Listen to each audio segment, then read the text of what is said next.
heaven, turn to hell, I gotta stay alive. Lord have mercy on my soul, stand by my side. I killed the old man and I watched him die. Lost a couple niggas, guess he wasn't my round. Hey, play my niggas, lay you down, they all down the ride. Keep my gun in my arm, I gotta stay alive. I gotta stay alive. Keep my gun in my arm, I gotta stay alive. Tell me we don't live in hell. My brother doing 55 in that cell.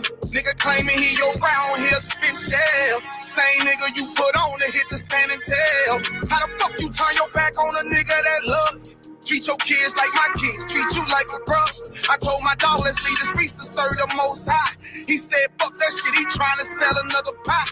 His daddy killed him, put him in the trunk, set him on fire. His wife was pregnant, he ain't never get to see his child. Had me thinking to myself, what happened if I die?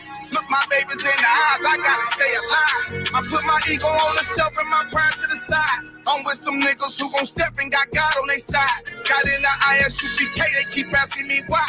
As I do the work of the Lord, I gotta stay alive. Face the east, pray alive. I seen heaven turn to hell, I gotta stay alive. Lord have mercy on my soul, stand by my side. I killed the old man and I watched him die. Lost a couple niggas, guess he wasn't my round. They play my niggas, lay you down, they all down the ride. Keep my gun in my arm, I gotta stay alive.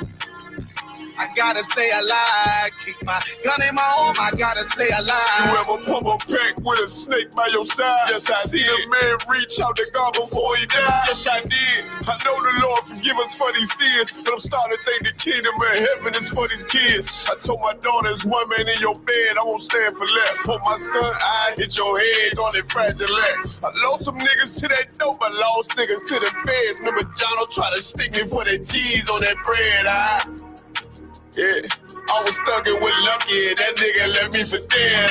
Endured to the end, cause I listened to what was said. Mother told me she loved me when she was sick up in the bed. I was running them streets, but the truth made me a man. She don't really speak, cause she'll never understand. That's why I ain't even tell her about these voices in my head. I'm still trying to manage my anger like Uncle Craig. I seen heaven turn to hell, I gotta stay alive. Lord have mercy on my soul, stand by my side. I killed the old man and I watched him die. Lost a couple niggas, guess he wasn't my round. They play my niggas, lay you down, they all down the ride. Keep my gun in my arm, I gotta stay alive. I gotta stay alive. Keep my gun in my arm, I gotta stay alive.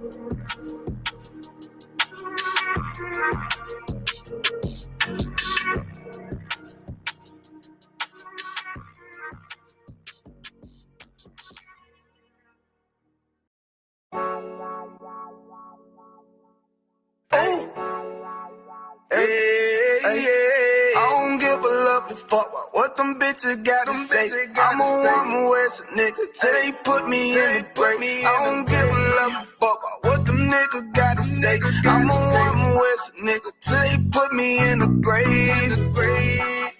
I don't care about what they say. Hey.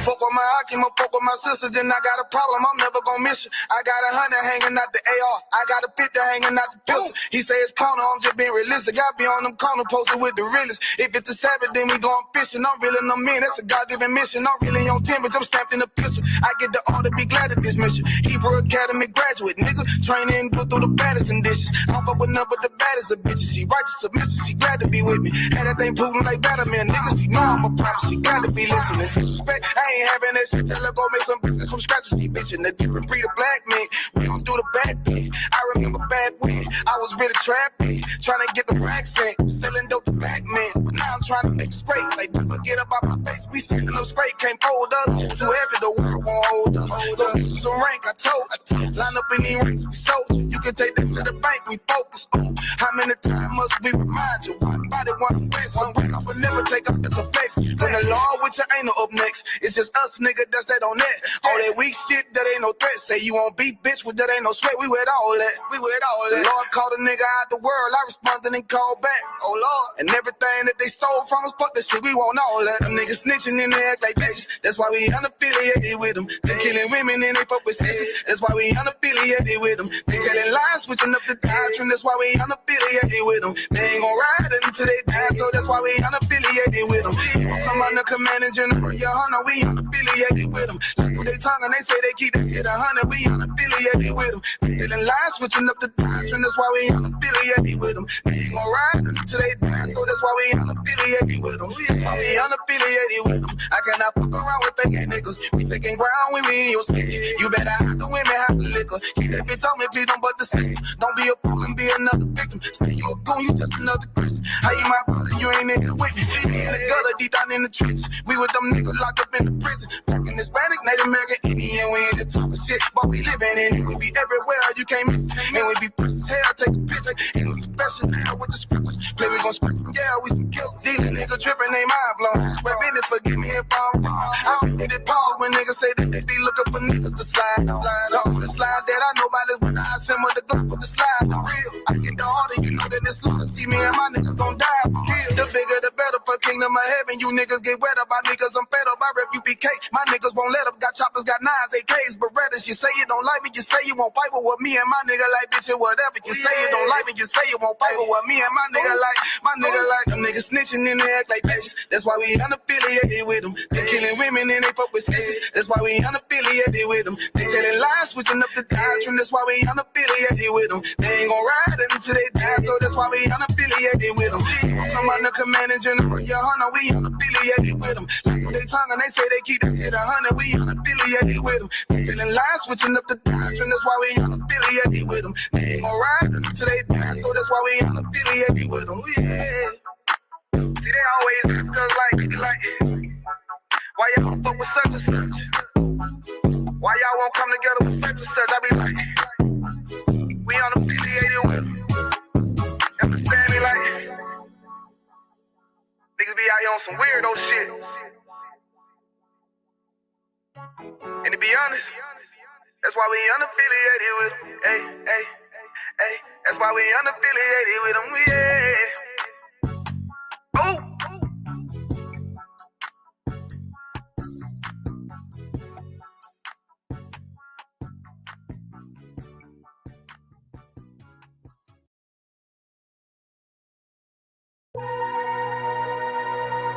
Yeah.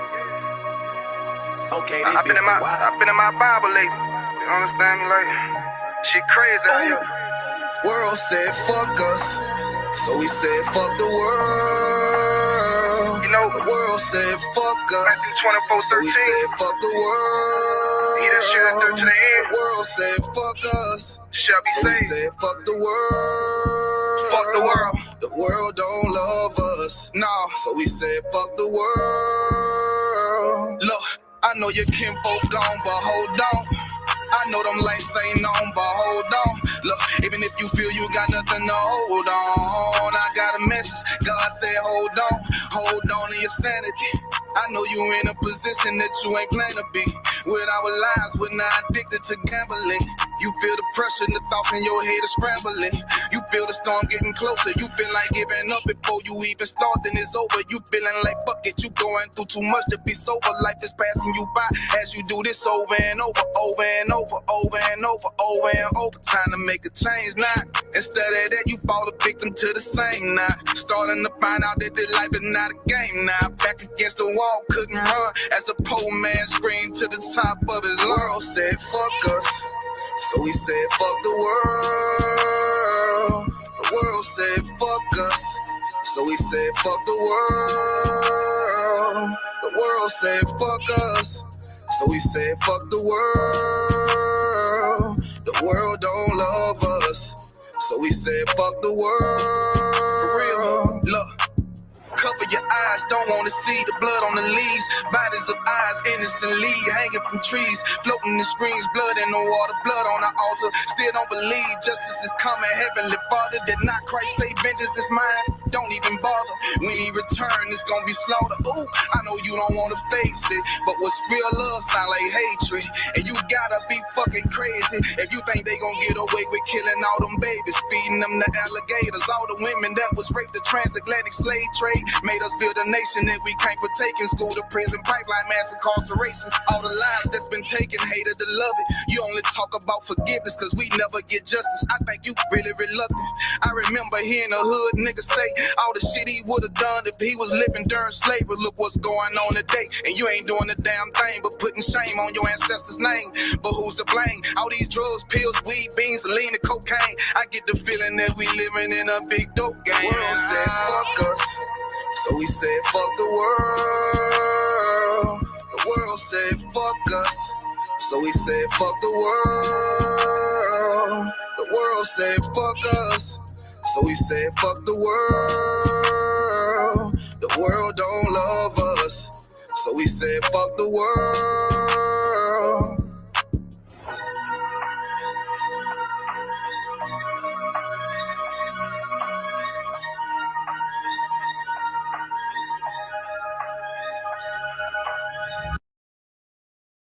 Didn't really know what I wanted out of life early on. Over the years, have really learned about what I want to pursue.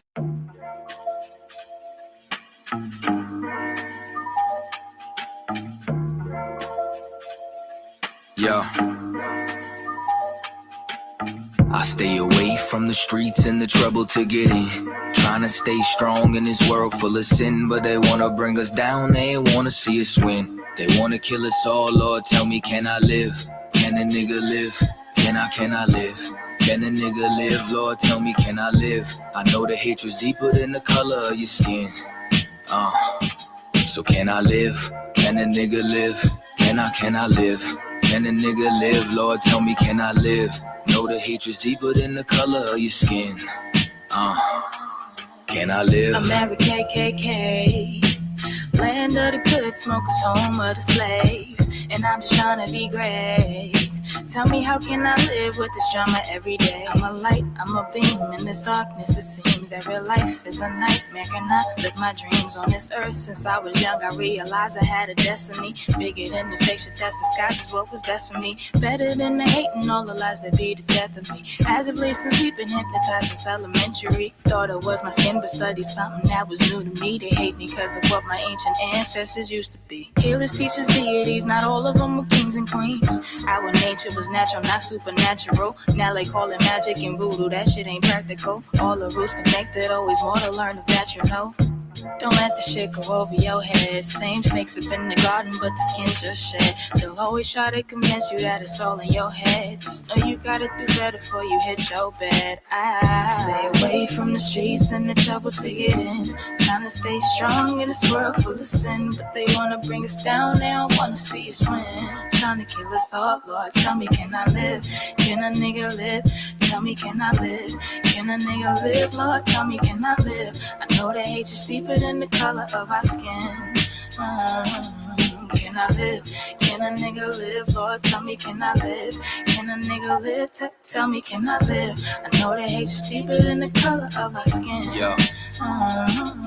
Can I live? They say my rhymes cause too much excitement. Ride incitement, shit, well there's no indictments when my kinfolk get murdered by white men. Dark skin, light skin, divided and blinded. So we beef with each other, our brothers, rather than fight them. Fuck all that silence, it's time to get shit ignited. I ain't my way, low nigga. I ain't taking shit from no tars. And ain't no motherfucking nation got freedom from marching, begging for portions. Niggas ain't signing no parchments, big payback. You crackers got red in your margins. Why?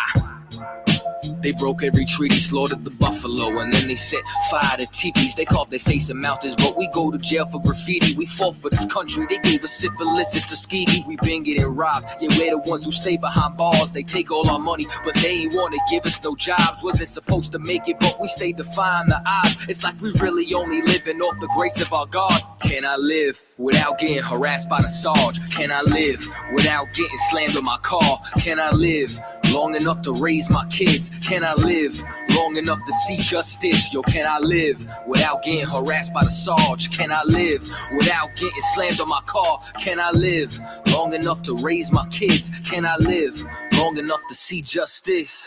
I stay away from the streets and the trouble to get in. Trying to stay strong in this world full of sin, but they wanna bring us down, they wanna see us win. They wanna kill us all, Lord, tell me, can I live?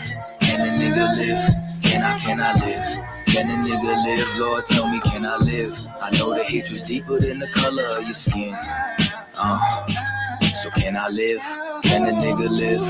Can I live? Can a nigga live? Lord, tell me, can I live? Know the hatred's deeper than the color of your skin. Can I live?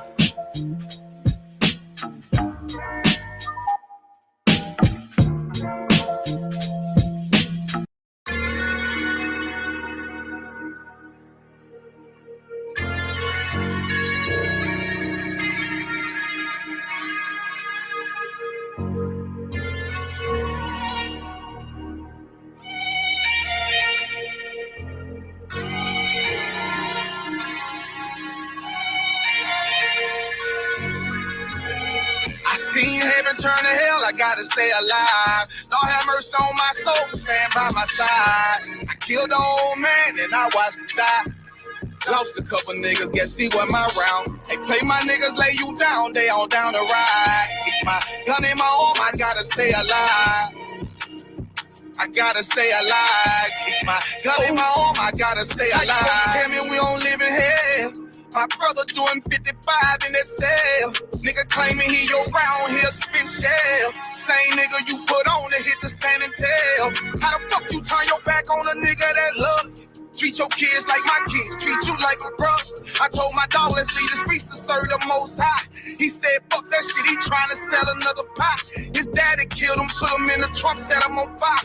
His wife was pregnant, he ain't never get to see his child. Had me thinking to myself, what happened if I die?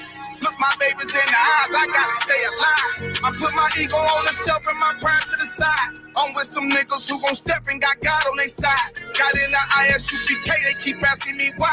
As I do the work of the Lord, I gotta stay alive. Face the east, pray alive. I seen heaven turn to hell, I gotta stay alive. Lord have mercy on my soul, stand by my side. I killed the old man and I watched him die. Lost a couple niggas, guess he wasn't my round. They play my niggas, lay you down, they all down the ride. Keep my gun in my arm, I gotta stay alive.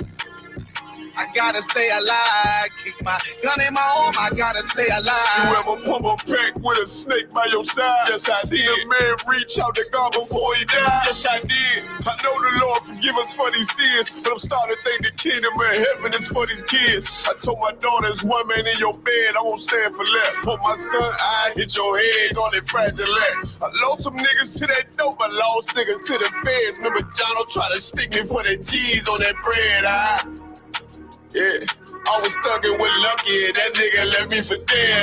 Endured to the end, cause I listened to what was said. Mother told me she loved me when she was sick up in the bed. I was running them streets, but the truth made me a man. Shit, I don't really speak, cause she'll never understand. That's why I ain't even tell her about these voices in my head. I'm still trying to manage my anger like Uncle Craig. I seen heaven turn to hell, I gotta stay alive. Lord have mercy on my soul, stand by my side. I killed the old man and I watched him die. Lost a couple niggas, guess he wasn't my round. They play my niggas, lay you down, they all down the ride. Keep my gun in my arm, I gotta stay alive. I gotta stay alive. Keep my gun in my arm, I gotta stay alive.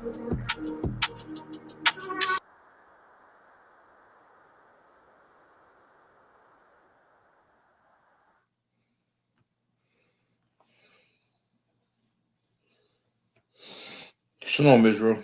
With ISUPK coming out of 1 West Hall, New York, 125th Street, under Commanding General YAHANNA. It says 1969. We've been speaking the truth that Blacks, Hispanics, and Native Indians are the true children of the Bible. Priest and Officer Yah Charlotte holding down this Elizabeth class for Priest and Officer 500 at Danya. So we're going to flip this right into history. I'll give brothers time to check in and get in there.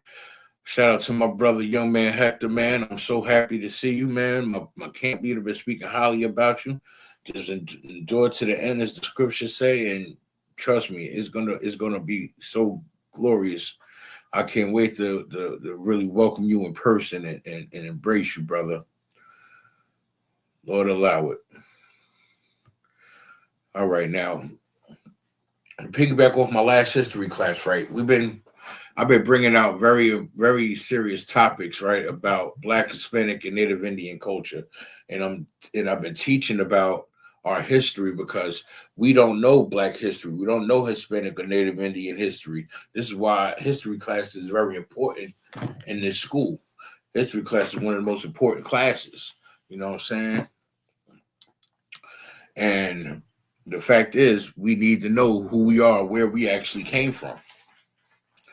Because we live in everyday today's society, right? And it's like we walking in the matrix or walking with blinders on. It's like we walking with no identity. You understand? And I'm gonna bring out these articles because I got them lined up in the queue, and I got quite a few.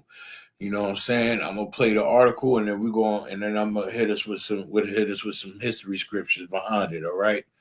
You know what I'm saying? So sit back, relax, and enjoy this history lesson. This first clip is about Black Panthers, right? The Black Panther Party. Just gives a little more insight on who they were as a people, right? Now, even though they weren't in the truth, they were about our people. You understand what I'm saying? They were about Black, Hispanic, and Native Indians and their culture.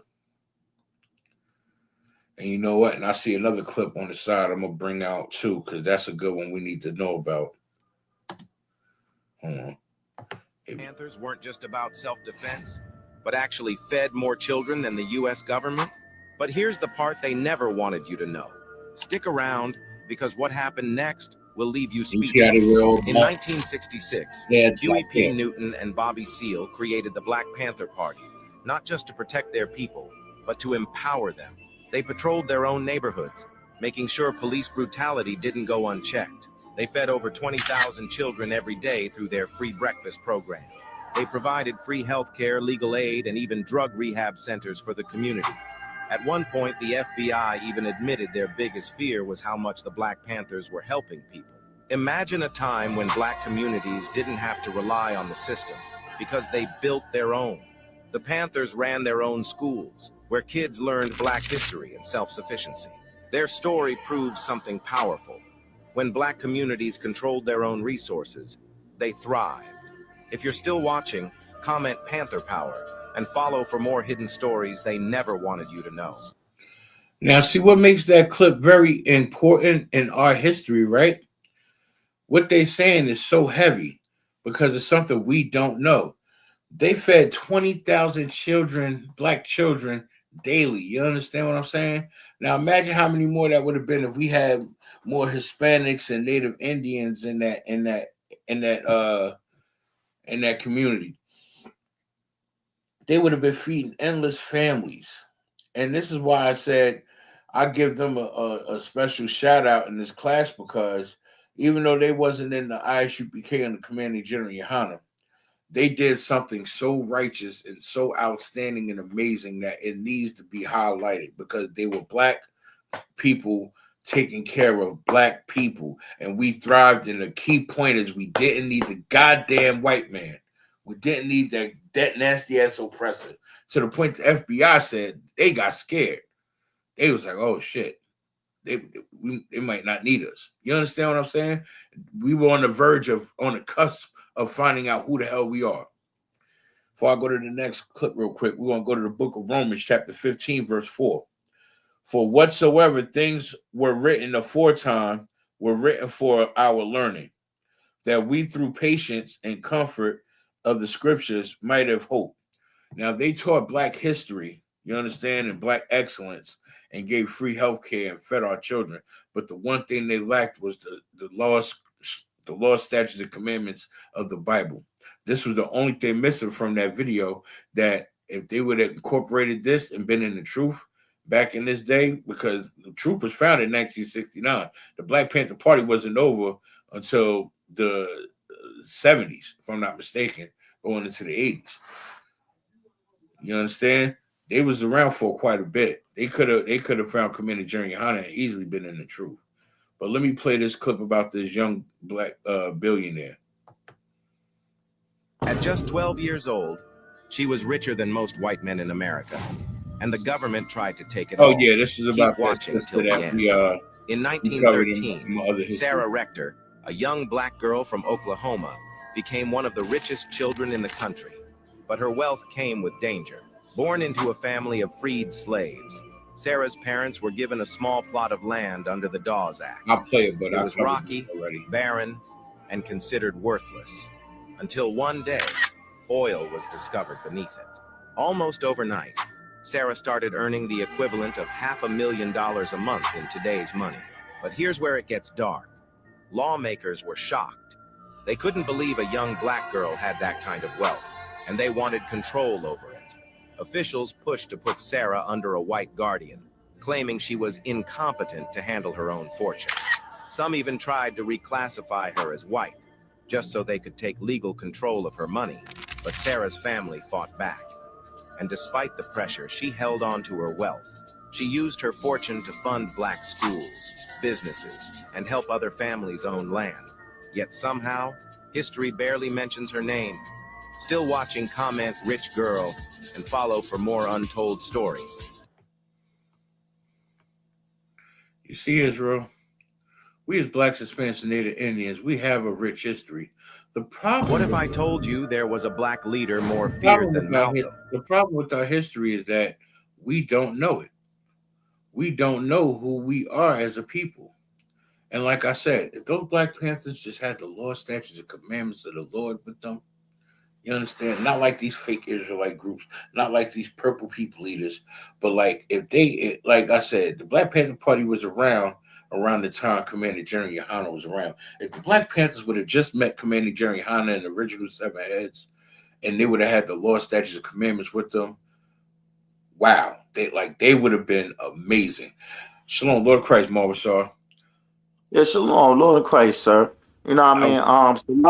Salakia for the tardiness. I was finishing my breakdown. I was trying to send it to your WhatsApp, but it's not going through. We'll talk about that after class. No sweat, no worries. You know, I'm starting history class because I ain't here from also done yet, so you already know I'm jumping right in. So I played a clip of, I had already took it off. I just played the Black Panthers. Oh, okay. And this was another side of the Black Panther Party that they don't want us to know. Now, they fed 20,000 black kids every day. They provided free health care, free schooling, taught them our history, like black history, you understand? And was like really the face of black excellence. And they policed the police to make sure that they wasn't, you know what I mean, doing what they do to us now. You understand what I'm saying? Like I was just showing another side of our history that we don't know as blacks, Hispanics, and Native Indians. And I was just explaining how if we would have had Hispanics and Native Indians in that community as well, it would have been even a greater mass of black excellence. Because if we knew that those were our kinfolk as well, they would have welcomed them with open arms. It would have just been a great, big, giant community of folks. You know what I'm saying? And then if I may, the thing that killed the Black Panthers was cocaine, white women, and white men. You know, it was a lot of oppressors running with the Black Panthers. You know, they accepted a lot of oppressors in the organization. That right there was as well. Yeah, that's how they was able to infiltrate as well too. Basically, they did what Malcolm X did to Islam. The government sent him in there as a mole, and he ended up just like in Belly. They sent DMX in to infiltrate Islam, and he ended up, you know what I mean, following it for real and some serious stuff in the movie. You know what I mean? Right. And I had also brought out the book of Romans, chapter 15, verse 4, where it says, "For whatsoever things were written aforetime were written for our learning, that we through patience and comfort of the scriptures might have hope." Now, we had hope in the Black Panther Party, but again, like the scriptures say, the only thing that was missing was the actual scriptures. Had they known the law, statutes, and commandments of the Lord God, you understand, and been with and linked up with the 7 heads, they would have never let white women and white men into the fold. They would have kept Damn right. all the time, like Black Wall Street, Black Renaissance, the what you call it, the Dark Ages, all of that. Everything they try to say or teach us that it was negative. No, those were the times where we ruled, where we thrived, and we didn't need no white man for nothing, because they needed us more than we needed them. Hey, and Salakia, sir, if I may. And you know, every time we got something powerful going around, the oppressors always try to slide in. You remember when the Proud Boys wanted to come together with us? Of course. You know why? Because they seen power. Right. And the problem is when they see power, they fear.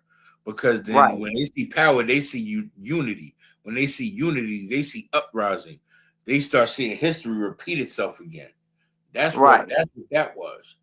Proud Boys feared that we were starting to gather together, like I say in Zephaniah 2:1, and we were starting to figure out and find out who the hell we were again. Right.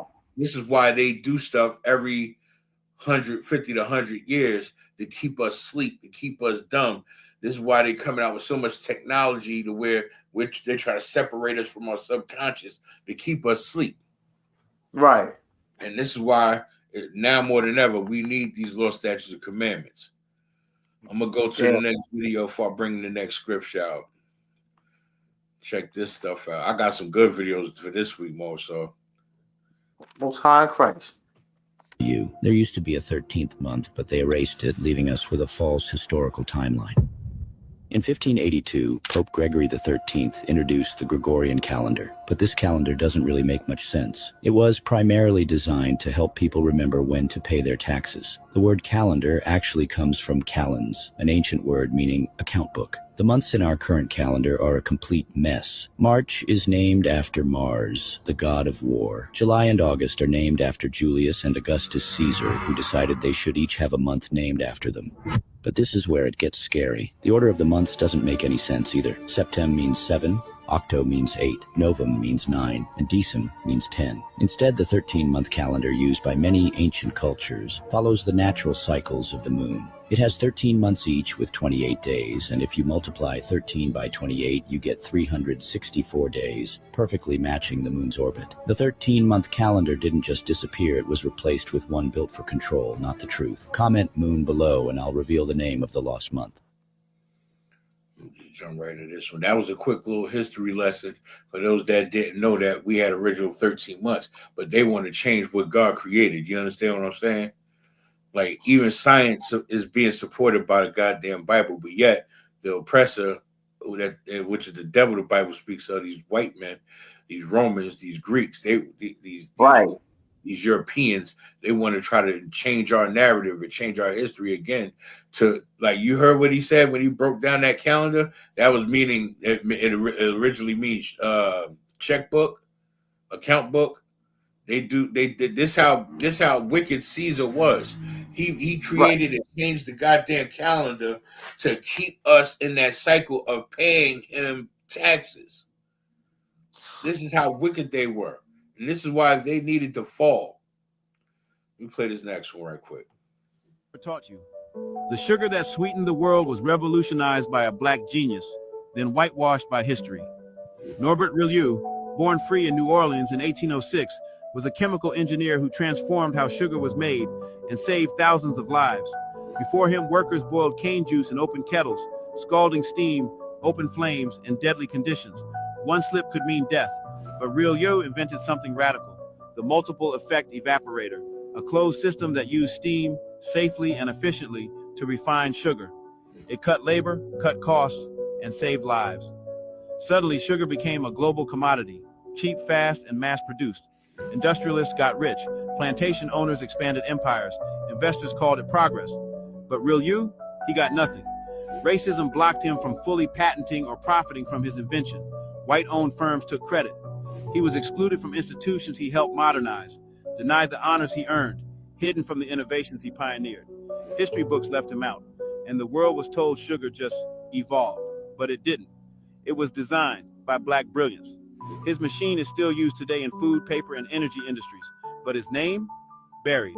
I realized they didn't just profit from his mind, they erased it to protect their myth. That broke me. Follow if this is the version of innovation we should have learned.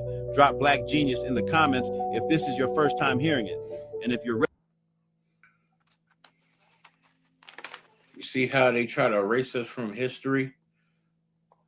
One page at a time, one chapter at a time. They continue to try to erase us from history, Mo. So this is why I bring out the stuff that I bring out. You understand? Like, this is stuff that we're supposed to know. This is stuff that we need to know, because we're so whitewashed that it's still difficult for us, even coming into the truth, trying to accept the fact that this really happened to us, because we got so caught up in the matrix of us. You get what I'm saying? And that's why we're destroyed now. We're so goddamn destroyed as a people. Salaki, I'm just getting some more of these reels lined up right quick. Hey, Salakia, sir. Go ahead. I had a question, right? So what the hell did the pale-face oppressor create? I mean, as we look at history, we literally invented everything. Well, we invented the street light and the light bulb. Go to find out. So they created the electric bill. Oh man, good night. They created the electric bill. That's it. Like, for everything we created, they created a tax for it. I'll say that. For everything we created, they created a form of tax for it. There's a precept for that in Deuteronomy, sir. Okay. All right, I think I got everything. I'm just making sure. All right.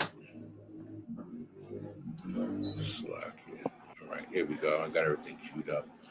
Put that on the side. Plug that on the side of your move everything over. I'll be right back. A few minutes to put myself together. Oh, Lord Christ.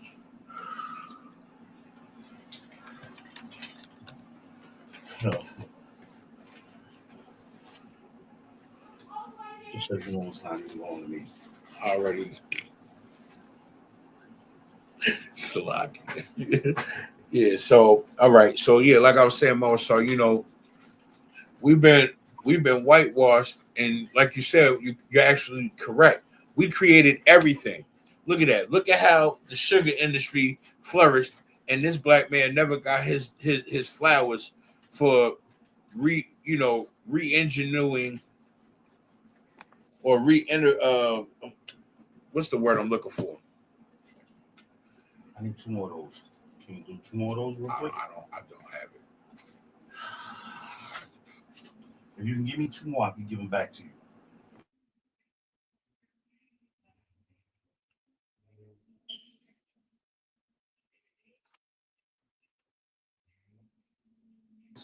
Hey, Mo, hold the class down for 2 seconds. Mo, show. I want to con, sir. So basically, now I mean, what Officer Yash is bringing out about this history class is real heavy, right? We have precepts to that. The reason why all our history has been taken away from us, right, is because we fail to follow the law, statutes, and commandments of the Most High God. You brothers and sisters, right? You go out here with your big thoughts and your ambitions, and you believe that you're going to go out here, you're going to create and prosper and take over the world, and you believe you're going to do it without the Most High God, and yet that's a damn lie. This is the book of Deuteronomy, chapter 28, verse 1. And it shall come to pass, if thou shalt hearken diligently unto the voice of thy God, meaning you have to listen to the Most High God, right? You don't want your invention stolen. You don't want your history stolen. You don't want the things that you create that you're supposed to make billions of dollars stolen. You have to listen. You know how you Christians say, put God first? This is the problem. You never put God first. We're going to continue to observe and to do all his commandments, which I command thee this day, meaning you're going to do all the commandments. You're not going to just do the commandments you feel like doing. You're going to do every commandment that the Most High God wants you to do, or you will be cursed. Your inventions will be stolen. Your money will be stolen. Look at what happened to Angie Stone. She made all that beautiful music, all that beautiful, rich, black history of black woman music. And it's stolen by the oppressor. And she's now buried, broke. Tyler Perry had to pay for her funeral because she was not listening to the commandments of the Most High God. Why wouldn't you give the Most High God his just due? He's the one that gave you the gift. He's the one that gave you the talent. We're gonna skip to 15.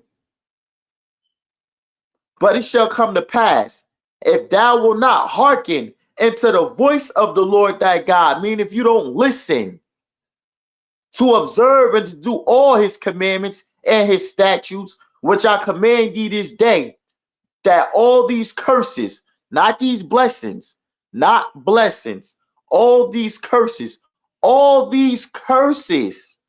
shall come upon thee. All these curses, us losing Black Wall Street, all these Black Wall Streets that we lost, all this beautiful Black history that we lost, right, was because of curses shall come upon thee and overtake thee. These are curses coming over us and overtaking us. The Most High God is allowing the pale-faced oppressor to come in our neighborhoods and burn it down, to run the Ku Klux Klan in our neighborhoods and hang us, and take all our money, take all our goods, and take all our resources. Those are the curses coming upon thee and overtaking thee. Cursed shall thou be in this city. There we go.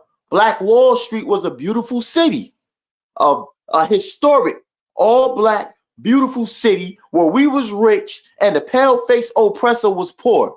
But because we was not keeping the law, statutes, and commandments of the Most High God, we are cursed in the city. And cursed shall thou be in the field. And we was cursed in them fields. We was cursed in the fields of slavery when we was picking cottons. Do you know how many inventions we made during slavery that the oppressor took, that he took credit for because he owned us? Because we did not hearken and listen to the Most High God. We got cursed in the field. Let me see here. Cursed shall be thy basket and thy store. Meaning we own his stores. And our stores are getting cursed because we're not listening to the Most High God. Our businesses are in shambles and cursed. Look today, where all the Black and Hispanic businesses go. Them bodegas that the Hispanics own, they don't own them. So so-called Jewish men own them stores. They rent them out. They don't own those stores. But back in it was a time in history when Black people owned their stores. They owned stores all through down south. Owned stores all through. Owned the whole Harlem, New York. Owned stores in New Jersey and urban communities throughout Chicago, Philadelphia, Detroit. We owned all these stores and now we don't have none of them because they've been cursed. The Most High God said, cursed shall be thy basket and thy store. Yeah, the Most High God made it seem like we was going to do something. He made it seem like we was going to be prosperous. He gave us a head start. The Most High God said, hey, look, you're going to build up your Black Wall Street. You're going to build up all your businesses. You're going to have this rich history. But because you're not following my commandments, cursed shall be thy basket and thy store.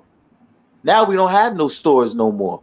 Everybody turned around looking. What happened to all the Black businesses? They're all gone. Our history, they're all history that we're bringing out now in the history class because they're gone. Now you're selling your goods on the side of the pale-faced oppressor store.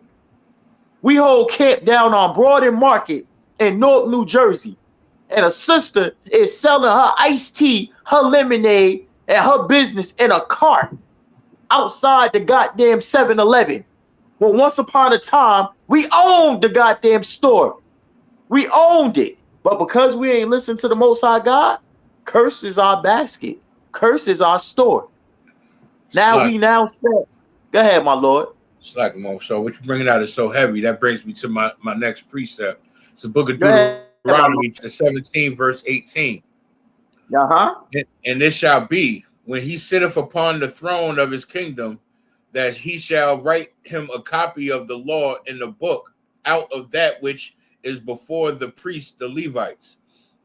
Verse 19. And it shall be with him, and he shall read therein all the days of his life, that he may learn to fear the Lord his God, to keep all the words of this law and these statutes to do them. Verse 20, that his heart be not lifted up above his brethren, and that he turn not aside from the commandment to do right to the right hand or to the left, to the end that he may prolong his days in his kingdom, he and his children in the midst of Israel. Now, the reason why I brought this precept out to show you that even from showing our Black history until to this day, without the law, statutes, and commandments, we don't have structure and order. This just shows you structure and order. The Most High sat at his throne. He handed down he created a copy of his law, statutes, and commandments, and handed them down to the Levites at that time. Those were the enforcers of Israel at that time, when the northern and the southern kingdom was still together. This is before the split. And he let it be known the Levites were to keep these law, statutes, and commandments all of their days, and to pass them down through the generations and among the brethren, which are the other 11 tribes of Israel. Salakia, sir. Salakia, sir. I need your precept. I lost track. What you reading from? Deuteronomy chapter 17, starting at verse 18, ending at verse 20. The water, sir. The underbar. And then they also lets them know, remain a brother, love your brethren, never lift your head up above them. You understand? Meaning, I'm no better than the next brother. I'm no better than that brother sleeping at the bus stop eating out of the garbage can. You understand? But it is my duty to teach him the truth and to try to lift him up and help him in his condition, to help him get out of that condition and wake him up into the truth. You understand? And this is all part, again, of history. This is a part of our history. This is our oldest record books. This is our living water here.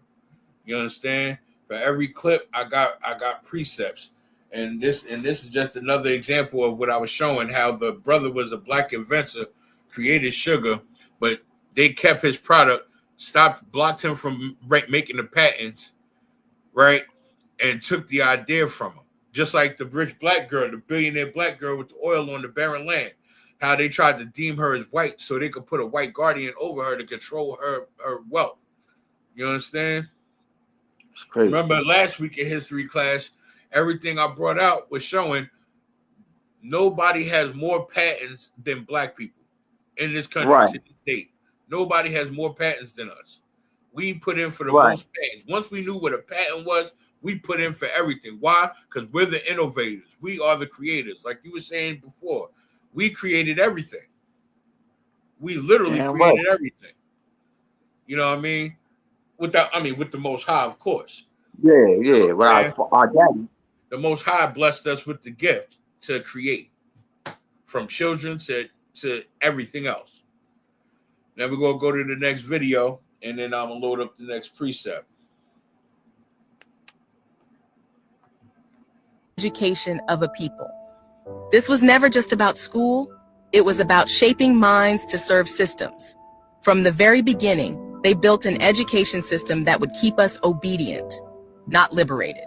They erased our libraries, burned our prophets, wrote themselves into the center of the story, and cast us as shadows. They didn't just hide the truth. They engineered ignorance on purpose. Because if we ever knew what we came from, we'd never settle for what they gave us. They taught us to worship what enslaved us. They rewrote our gods, repainted our saints, and told us our own ancestors were savages. They stripped our names, stole our languages, and replaced our spirituality with rituals designed to keep us on our knees, begging for mercy from the same system that broke us. They never wanted thinkers. They wanted workers. They wanted silence.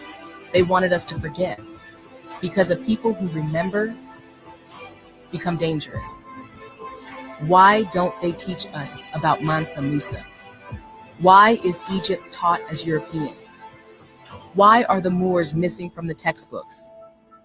Because once we start connecting the dots, we stop asking for a seat at the table and start building our own. This ain't education, it's programming, it's propaganda, and it's still happening. They underfund our schools, fill our curriculums with lies, push us through systems designed to fail us, then blame us for the outcome. But we're waking up. And when we reclaim our story, we reclaim our power. This is Unwritten Truths. Follow at Official Black Knowledge. Our app is dropping soon, and this time, we write the curriculum. You know, what the sister brought out is heavy. The only thing that was a little misleading was when she was speaking about Musa, whatever the hell you want, whatever you want to call him. Like, the only problem is they confused a lot of our Black history, and they intertwined it with a lot of the African history because we was enslaved in Africa. You understand what I'm saying? Now, what they need to understand is the Israelites was enslaved by Africans, because there's no way in hell white men brought Africans over here as slaves. No, we were not Africans. We were Israelites. But they didn't tell us who we are because they stripped us of our identity. Right. So the white man automatically assumed we was Africans. We was just disobedient ones. You understand what I'm saying? This is why they call us African Americans. But after a while, once they got a hold of our law, statutes, and commandments from the Vatican, which they stole between Greek history and Roman history throughout the centuries, you know what I'm saying? They know who to worship. Right. They just don't want the public to know that they inside they worship us, but outside they keep it secret. You get what I'm saying? Like, why you think the Pope died? Huh. You know what I'm saying? Right. Like, you know how long it's going to be before they can try to find another one? Good luck with that. Right. By the time you do, Christ will be back, and then it's really over. Right. And then we're going to get all of our records back. You understand? We will be ready. We will be war ready. Damn right. And then after that, it's not going to be no more war. It's just going to be love, peace, and soul. For real, man. Now we go to... One second. Make sure my thing's still plugged up. Here we go. All right, we go to the book of Job, chapter 8, starting at verse 8. For inquiry, I pray thee, of the former age, meaning the forefathers, the ones before us, and prepare thyself to search of their fathers, meaning we need to search our history. You understand? We need to search our forefathers. We need to search for our identity so we can find out where we came from, who we really are as a people, not just as an individual. You understand? This is why it's pertinent that we have this class. You understand? It took time, but I'm making it happen with the top and under Commanding General YAHANNA. I'm actually able to teach history class. You know how long I've been wanting to teach a history class, Marshall? Yeah, I'm gonna have to get in and get one. Back when I was a young man going to the buyouts. Yeah, sir. I'm gonna have to. Yeah, I'm gonna have to jump in. I'm gonna have to jump in and get one of these right here myself too. I'm gonna put together one. Like you see, and I make sure I do my homework and put it together with the precepts. Wait till I show you how my precept book is laid out. You need to come through here. I got something for you. Yeah, I'm gonna be there soon, sir. I'm gonna be there soon. Word. We're gonna go to verse 9 now. It's the book of Job, chapter 8, verse 9. For we are but of yesterday and know nothing, meaning we're just a whisper. We're just a remnant of what was. You understand? We're just a remnant of what was. We're just a piece of yesterday. And it says, and we don't know anything. This is why we're in the state we're in now. We're in the fetus of this truth. We're just getting ready to be born. You understand what I'm saying? We're not even in diapers yet. You know what I mean? Commander General YAHANNA and the generals and stuff, they full grown. You know what I mean? And the captains and so on, they all in the stages, the grown state, adult stages of this truth. You know, we're just an infant. We just an embryo and infant stages in terms of knowledge of this truth and fearing the Most High. And it says, because our days upon the earth are a shadow, meaning now that we're in the latter days, everything is but a dream. We're just a whisper of yesterday. We're a shadow of our past. This is why I say in verse 8 that we're in search of our fathers. We are in search of our identity and our history. You understand? Verse 10.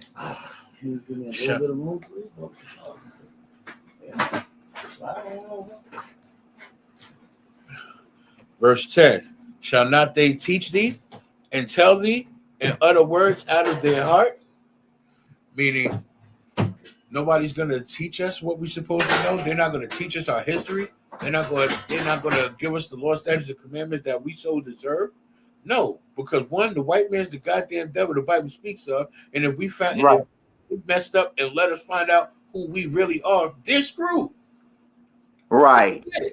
There's no information about it. They're screwed. In the book of Job, chapter 8, verse 8 through 10. Salakia, shalom, y'all. Bashim, y'all, Shabrak. Shalom, y'all. Bashim, y'all, Shabrak. My lord.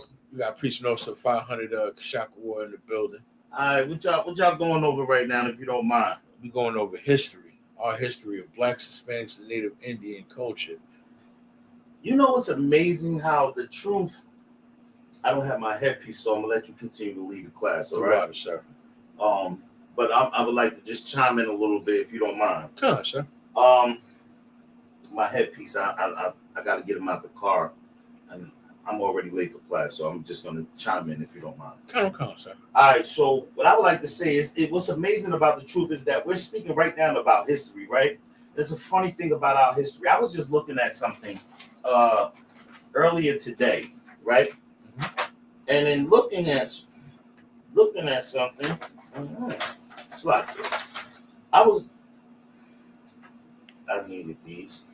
I was looking at something earlier today, right? I went to the movies and watched that movie Sinners, right? And in watching that movie Sinners, I happened to come across somebody's webpage, and they said something about the movie Sinners, how it was demonic, and it was this, and it was that, and this, and a third, right? But if you really watch the movie Sinners, right, and you really pay attention, and you look at it from the eyes of being in the truth, right, you learn something, that this movie Sinners is talking about history, a history that will be hidden from us. And what it's really about, the vampires or the so-called demons, if you look at the movie, in the very beginning, the vampire was a Caucasoid, right? And he was, and it's crazy because in the very beginning of the movie, it's this Caucasoid running. Well, when you get a little beginning, like when the vampires first introduced, they're running, and they run into another Caucasoid family house or whatever. But guess who's chasing them? The Indians, the so-called Indians. And what this story is telling about the wickedness of the oppressor, right? And the position of Blacks, Hispanics, and Native Indians, right?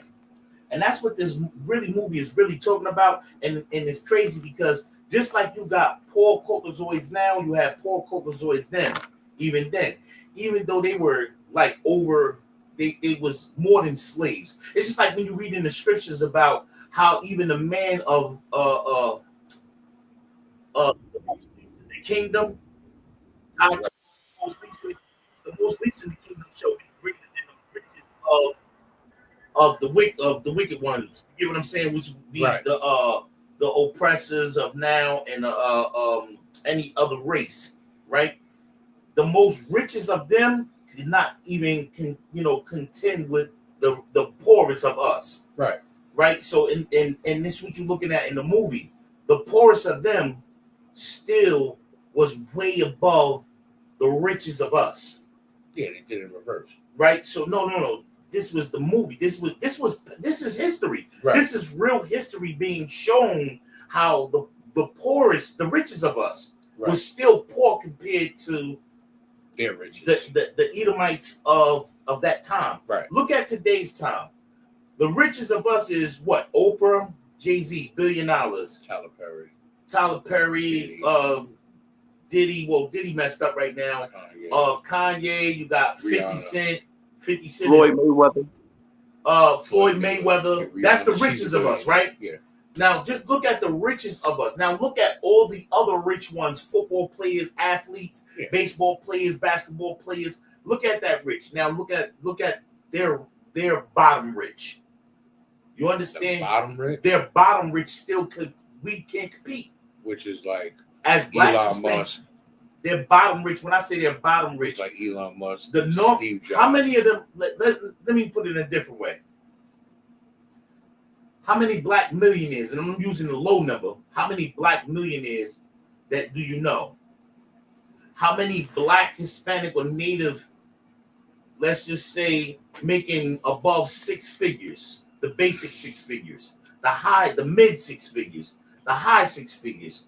Now reverse that number, or reverse the race. How many other races are making high 6 figures, mid 6 figures? We are fighting from the bottom in this kingdom. Yeah. And we all in history show you that we always fought from the bottom, except when the Most High God gave us the land of milk and honey. We didn't have to, we fought for it, but it was there for us, and we had it. Our history shows whenever we have the kingdom and we're listening to the Most High God, we win every time, no matter what angle you put it at, whether it's in marketing, food, stock, whatever it is. But when we go against the Lord's word, against his law, statutes, commandments, guess what? We lose. How do we lose? Look at our people in the condition that we in. Crack epidemic alone destroyed blacks, Hispanics, Native Indians. Mm-hmm. The when they first came across on this land and they gave smallpox to the so-called Native Indians, right? Mm-hmm. Look at, they destroyed. They was trying to have full genocide on the Native Indians. Mm-hmm. History shows that they can't be trusted. Number one, all the way going back, that no other race can be trusted with leadership. Right. Look at when we came out, when we was in Egypt, you couldn't trust them with leadership because guess what? Even when it was time and we served them freely. Yeah. Did we get, and they didn't punish us as bad as this kingdom, right? They wasn't bad as this kingdom until towards the end, when they wouldn't let us go serve the Most High God. Now look at this kingdom. This kingdom is the worst kingdom.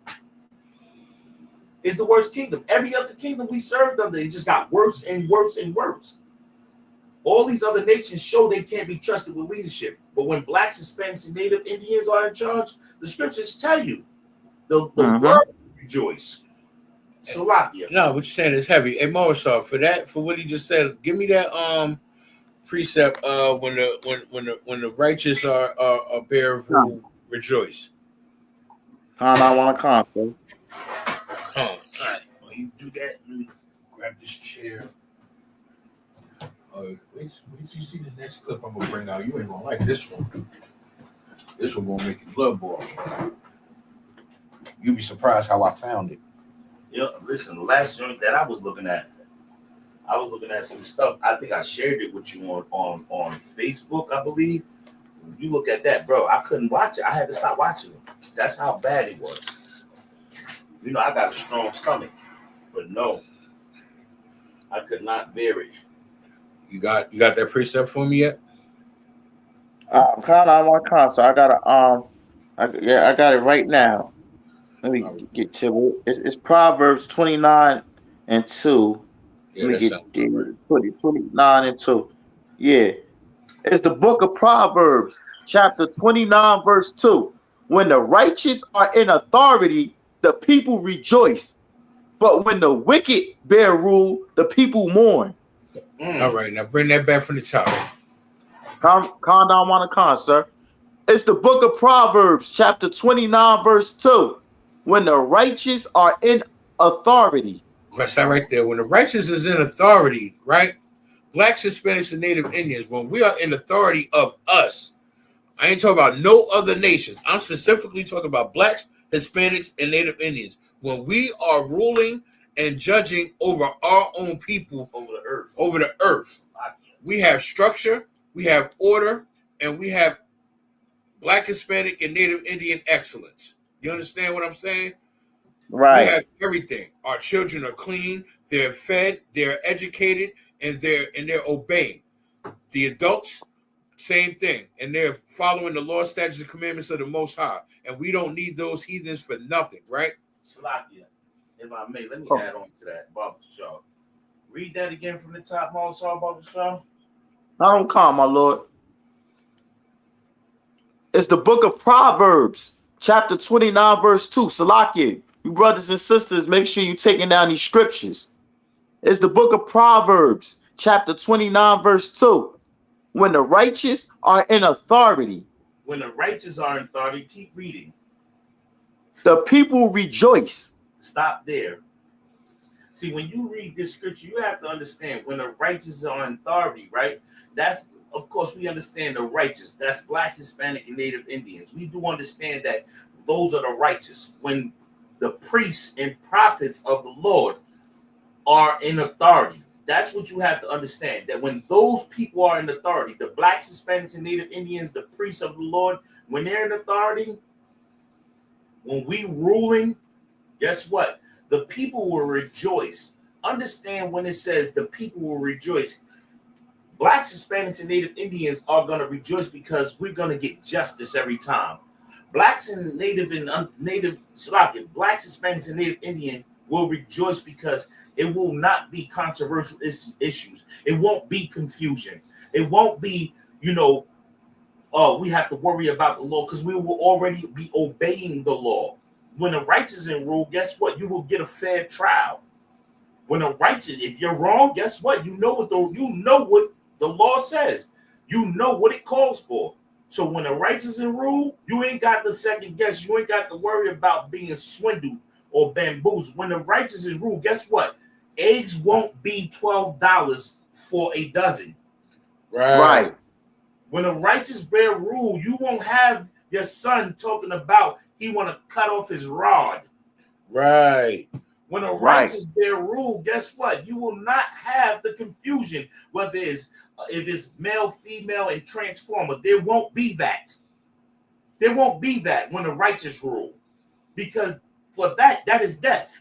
Right. And we understand that when the righteous bear rule, the laws of the Most High God of Israel are in full effect. There's no in-betweens. There's no do what I want to do. There's either follow the law or be punished. Deal with the consequences. This is when the righteous bear rule. And this is why the world will rejoice.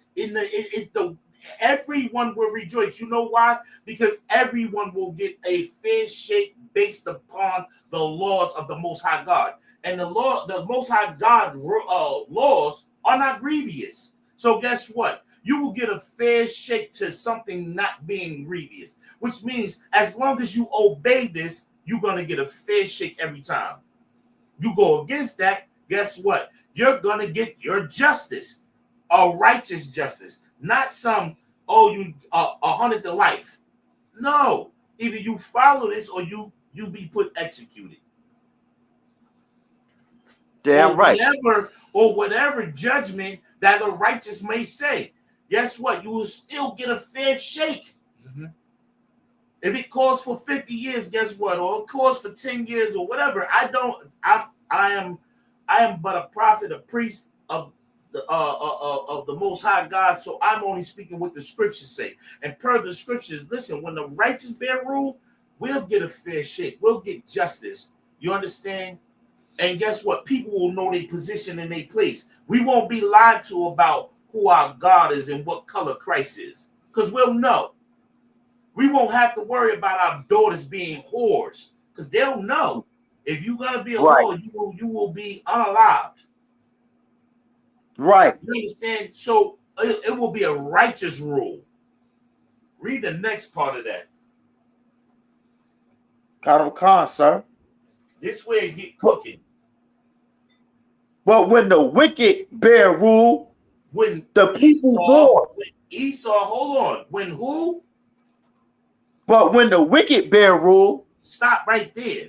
When Esau rules, when Ham rules, when Amalek rule, give me some more. Who else?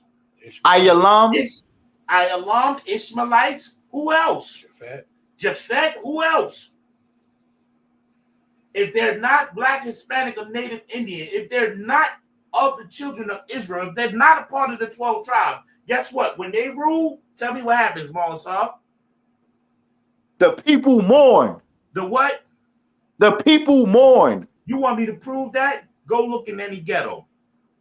Go look in any hood. Go look in any barrio. You want me to prove that? Go look at any prison. Go look. Go look at any prison. I just watched the movie last night when a man was blamed for unaliving his children. They found actual fact that he did not do it. They still unalived him in Texas. They gave him the needle. They had proof. The person that lied on the stand wrote a letter, and guess who the letter landed into? The person who arrested him, who became mayor. So guess what happened? He took that right in his drawer and said, this will never see the light of day, because then he will, all his cases will be questioned. And guess what happened? He buried it. And guess what happened to that man? He was unalive, unrighteously. You understand? See, when the wicked bear rule, you eat pork, you eat shrimp, you eat lobster, you have seafood boils. You have your girl running down the block, chasing you, trying to bust your windows out because you have a second wife. This is what you get when the wicked bear rule. You have Santa Claus sliding down chimneys, and you have Easter bunnies laying eggs. You have a lie. You have destruction. You have Blacks, Hispanics, and Native Indians high on cocaine and crack and heroin and drinking alcohol with alcohol poisoning. That's what you have when the wicked bear rule.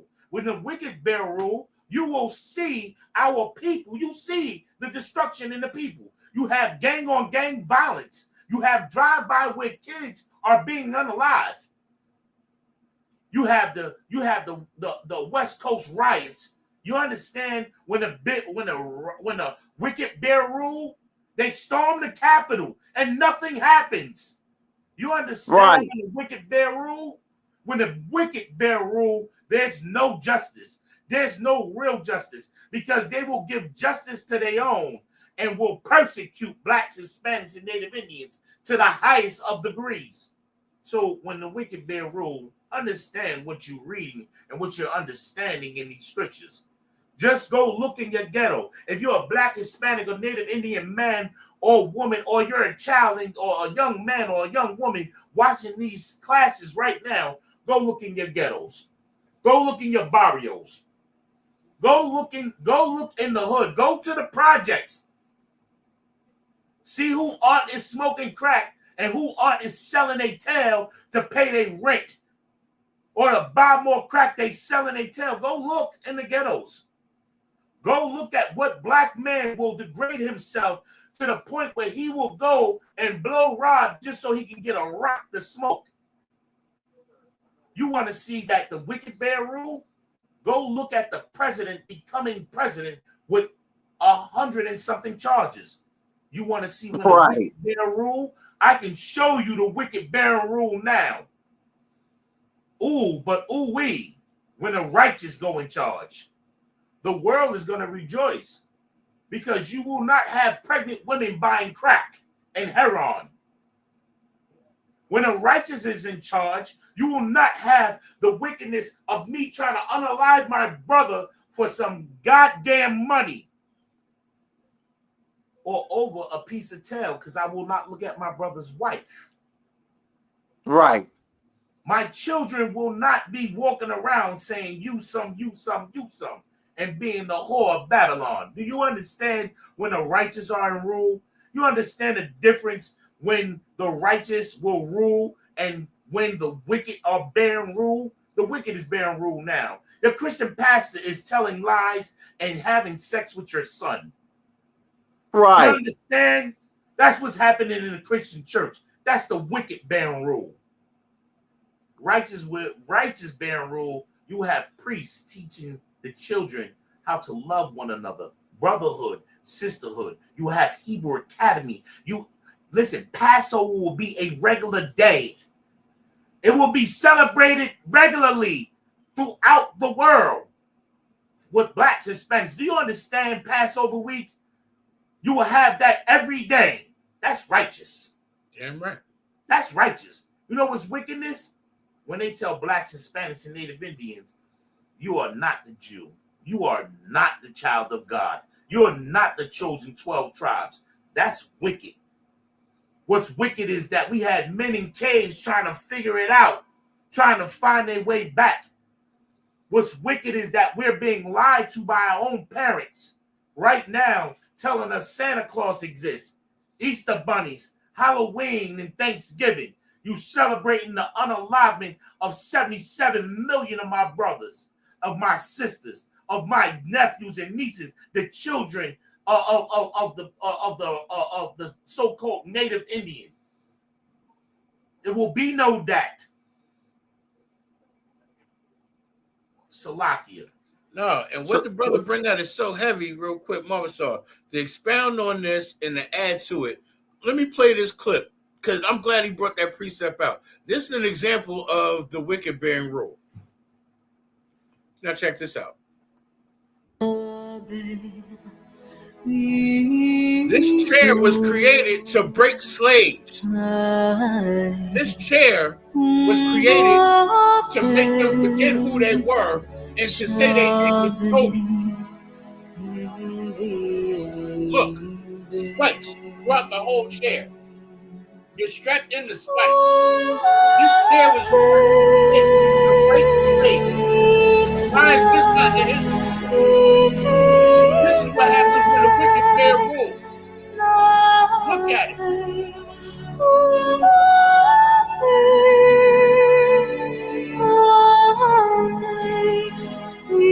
This is what they subjected us to. They did more than hang us.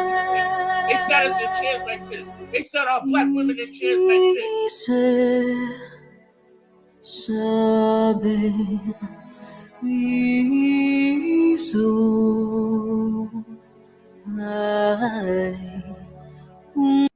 Hey, Marcel, Salaki. Hey, Marcel, let me tell you about how disgusting these oppressors is. I just seen something. Yo, do you know? Like, we see little glimpses, right? We see a book, we see a pair of shoes, we see maybe a jacket. But do you know it was a regular custom that when they hung a slave, they would take the slave and cook them, and they would eat. Listen to me. I did not know that they would eat the slaves. Where did you know the original cannibalism? Hold on. They would eat the slaves. Not only would they eat the slaves, they would take the skin and make clothing. Listen, it was a regular thing. Like, the shoes was made out of our skin. The coats, they made jackets. I thought it was like a here there thing. No, this was bigger than that.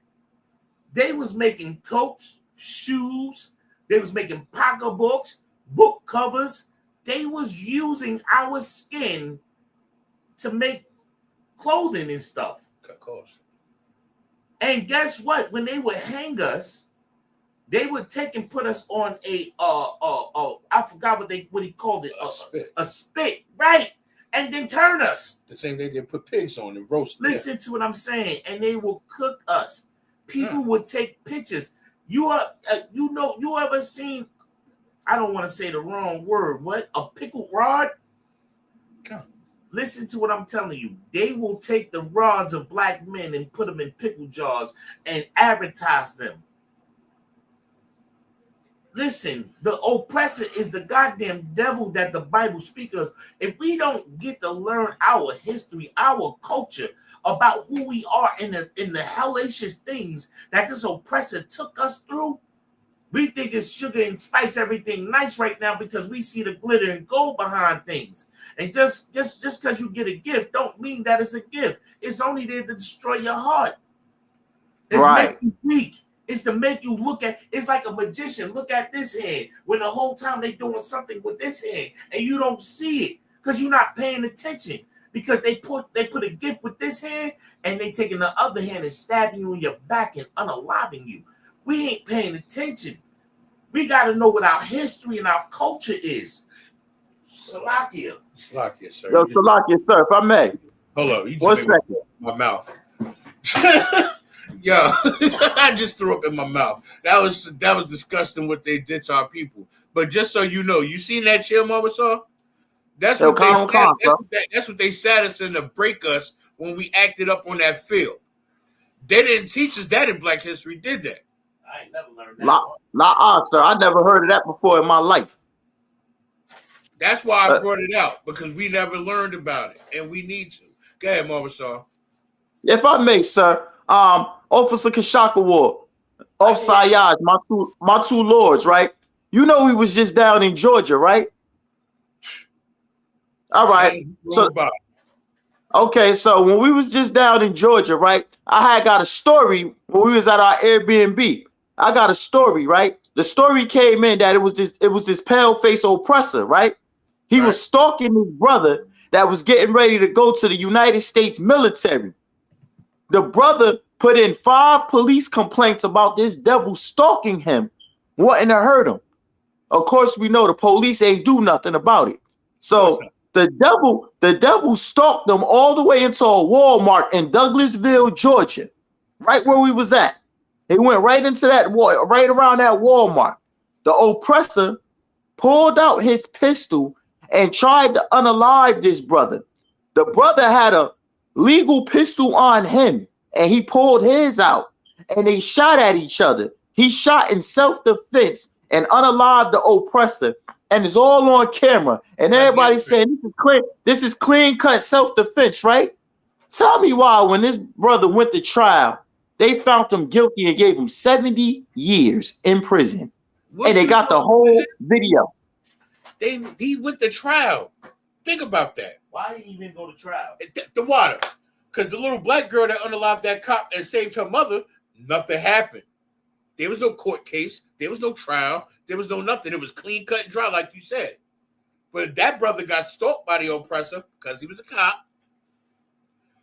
He shot at the brother, and he was a cop, and it's on camera. The brother unalived that pig in self-defense, just like Carmelo Anthony defended himself in self-defense about them 2 big white boys jumping him, and they trying to give him the gas. Right. Real quick. That goes with this precept, sir. Carmelo from the Knicks, the young high school kid, Carmelo Anthony. Yeah. We go to the book of Zechariah, chapter 11, verse 5. This explains these goddamn oppressors and these devils, right? Whose possessors slay them and hold themselves not guilty. That cop that got unalived in Walmart was held not guilty. That's why that brother got 70 years. Salakia, sir, it wasn't a cop. It was a regular oppressor that was stalking him. Like it makes any goddamn difference, Marbasaw. Like it made any goddamn difference. Sir, you do understand. You do understand. This is the 3rd story we covered. You remember when we covered the story in Georgia when the Ku Klux Klan was chasing the brother that was dating that white woman, and he pulled out his legal firearm when the Klan was shooting at him and trying to run him off the road, and he unalived all 3 of the Klansmen, and he got 85 years in prison? No, what about the brother that was getting stalked and followed through his neighborhood down there in Georgia, just taking a morning jog and got followed in a pickup truck by a bunch of white boys, and they hopped out and jumped him and then shot him to death on camera? Remember that? Yeah, I remember that. He Yeah, was gone, sir. the jug. He started boot bopping him. My man came out the back of the pickup truck and shot him. He still fought until the second white boy popped out a gun and shot him. Again, it's the book of Zechariah, chapter 11, verse 5. Whose possessors slay them and hold themselves not guilty. These goddamn oppressors hold themselves not guilty. And they get away with it damn near every single time. You understand? If it ain't for the Most High, they will always get away with it. Right. And they that sell them say, blessed be the Lord, for I am rich, and their own shepherds pity them not. Their own people don't even pity them. You know why? Because they're saying that wrong. Read that again. Slakia, I don't want. Slakia. And they that sell them. No, read it from the top. Comes. Book of Zechariah, chapter 11, verse 5. Whose possessors slay them. Who possessors slay them. Listen, it's saying whose possessors slay them. Our possessors slay us. Right? Now, we're the ones who being slayed. Right. Our possessors slay us, right? Read on. Come. And hold themselves not guilty. And they hold themselves not guilty for the crimes that they commit. Go ahead. And they that sell them say, blessed be the Lord.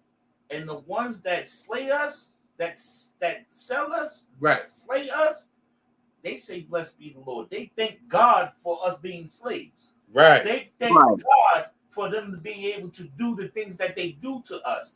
Think about it like this. And when you go in a Christian church, right? And I'm not talking about a black Christian church. When you go in a Edomite Christian church, what are they saying? What are they thanking God for? Right. What are they thanking God for? They thanking God. Think about in their time when we were slaves. When they thank God, what they was thanking God for? Thank God for us having slaves. Blessed be the Lord. For I am rich, and their own shepherds pity them not. Now, guess what? I'm rich. Who's our shepherds? Our shepherds don't pity us. Our so-called leaders. Yeah, our so-called leaders don't pity us because Barack Obama. Because he's not out. I know. Stop that. Let's not even put him up there. That's why I did the air quotes. But when they say they shepherds pity them not, they're talking about the so-called leaders of Israel. They don't pity us. Because guess what? They take the money so they can help be a part that destroys us. Right. Jay-Z. You understand? Right. Jay-Z and any other rapper or artist that's helping them aid in the destruction of the people. Sexy Red. You telling our daughters about they boxes pink and they booty hole brown. Come on. What are you really telling our children? To be whores? Look at what they pushing. The drill music.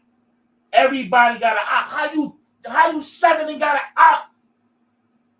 How you 7 years old with an op? You don't even know what an op is.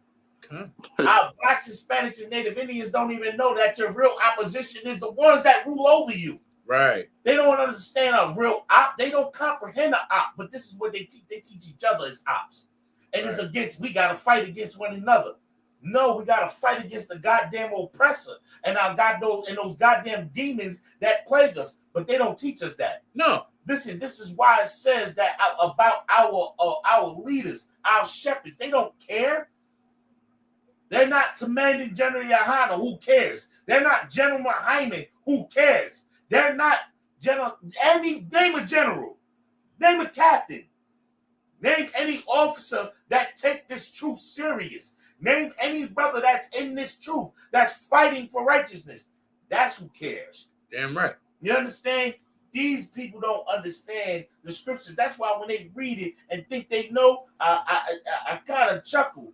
And I chuckle and I'm like, y'all don't know the Bible. Right. You think you know. You sit and tell me you think you know this or you think you know that. You can't break these simple scriptures down to me. You can give a person a milk scripture and they'll lose footing. Yeah. Slovakia. No, and what you're saying is so heavy because how is a 7-year-old supposed to have an op? Hell, I'll do you one better. How you 40 and talk about how you out here and got ops? How? How you 40 and don't know what ops is? Just like you 7 and don't know what an op is. because you don't know these laws, statutes, and commandments. Let me go to this next video, this next clip. Some more of our history. We're gonna get through them all, for time's sake.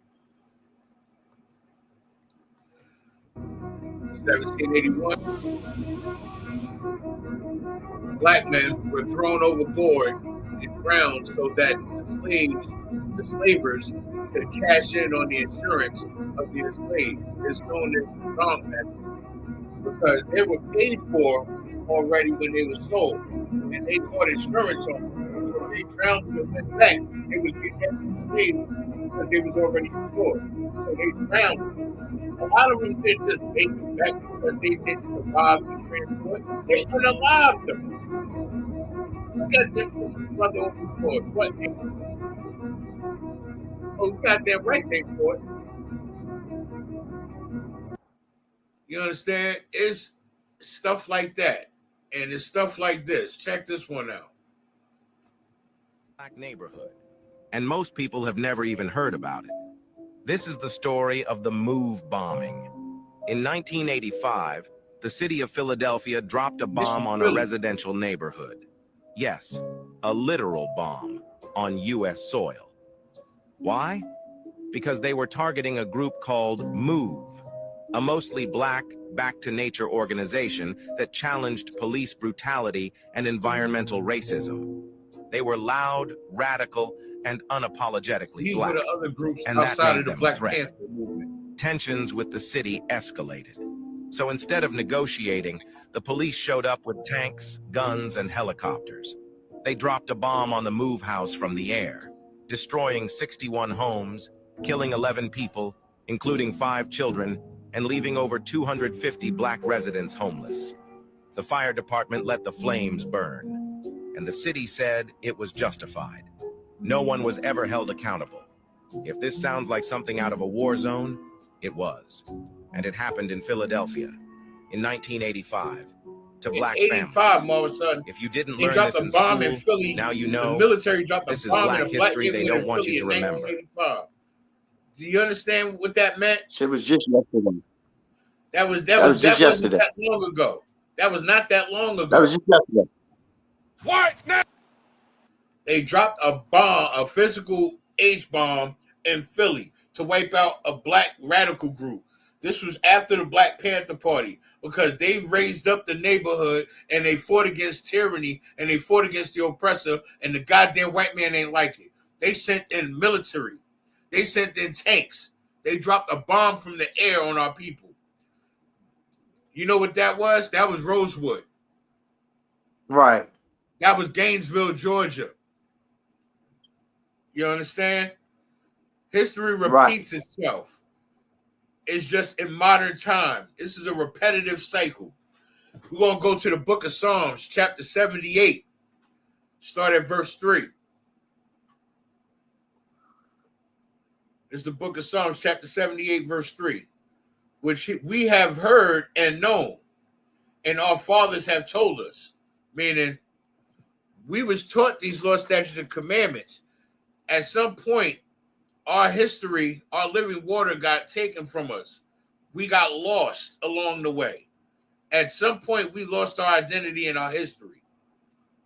Now, also keep in mind, we've been enslaved several times throughout history. And the scriptures tell us the story. We just got to follow the trail. Again, I'm going to take it from the top. This book of Psalms, chapter 78, verse 3. Which we have heard and known, and our fathers have told us.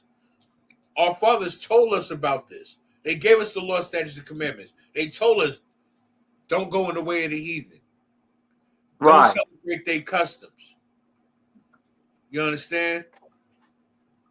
Don't follow their ways. Don't do what they do. Stay away from them. If you could. You get what I'm saying? Verse 4. Right. We will not hide them from our children. We don't hide the law, statutes, and commandments from our children. If anything, we try to enforce it and teach them. We need to teach them from young, so they know how to navigate through life without having to lean on the oppressor. You understand? Right. But again, In order for that to happen, we need every black, Hispanic, and Native Indian man and every black, Hispanic, and Native Indian home. We need our sisters to stop putting our brothers out. We need them to stop leaning on the goddamn oppressor for every goddamn thing and want of all things.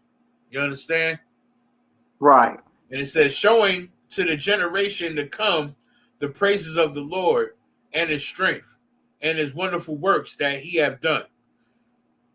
By properly teaching the children the Lord's statutes and commandments and instilling it in them, they will know the Lord and they will give him his praises. They will give him his just deserts. You understand? By doing his works, by seeing the wonderful works that he's already done. You understand? And they see that in us. And they will continue to do so moving forward. Right. This is all part of our history that we've been stripped away from. Let's see.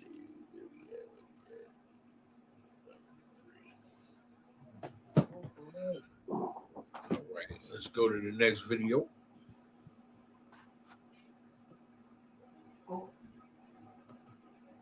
Uncle Tom. But what if I told you everything you think you know is wrong? The real Uncle Tom wasn't a traitor. He was a hero. Josiah Henson, the man behind the name, was born into slavery in 1789 and endured horrific brutality, including starvation and witnessing his father's mutilation. But he didn't break. He fought. After escaping to Canada, he led over 100 enslaved people to freedom via the Underground Railroad. He didn't stop there. He built settlements, founded schools, and helped black families gain independence. His story inspired Harriet Beecher Stowe's Uncle Tom's Cabin, but Hollywood distorted his legacy.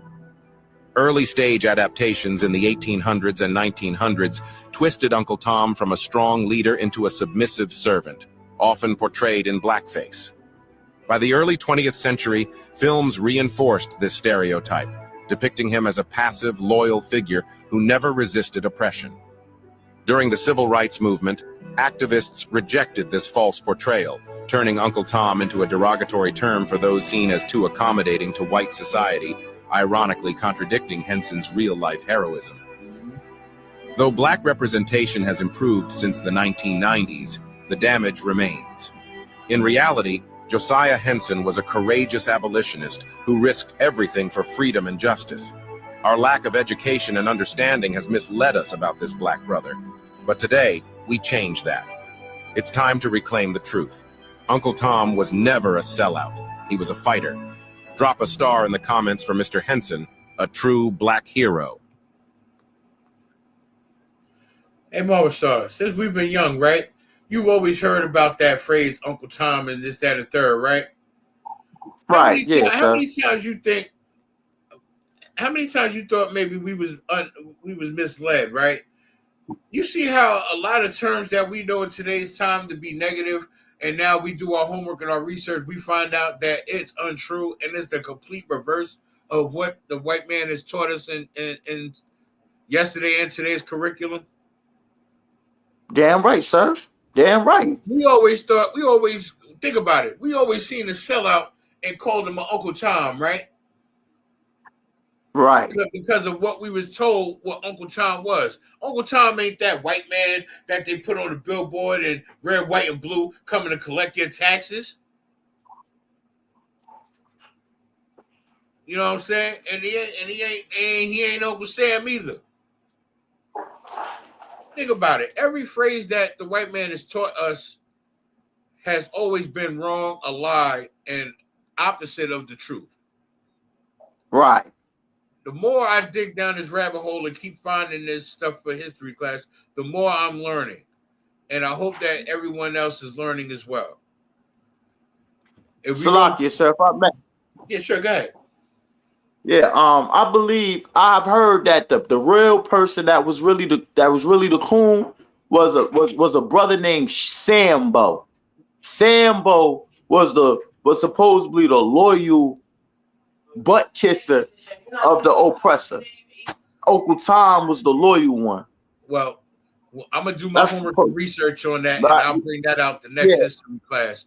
I'll do my Con. homework on Sambo, and we'll see if that's Con, true. con. Because so far, the white Con, man's a con. goddamn liar, as well as the devil that the Bible speaks of. Damn right. Now we go to the book of Hebrews, chapter 11, verse 3. It says, through faith, we understand that the worlds were framed by the word of God. Right. Meaning, the Most High framed this world, and through His words, we followed Him, and we were instructed by Him, and we lived and survived by Him, and built this world up. You understand? Before the oppressor, before these heathens, we created this world through the eyes of the image of the Most High. So that things which are seen were not made of things which do appear. Let me read that again.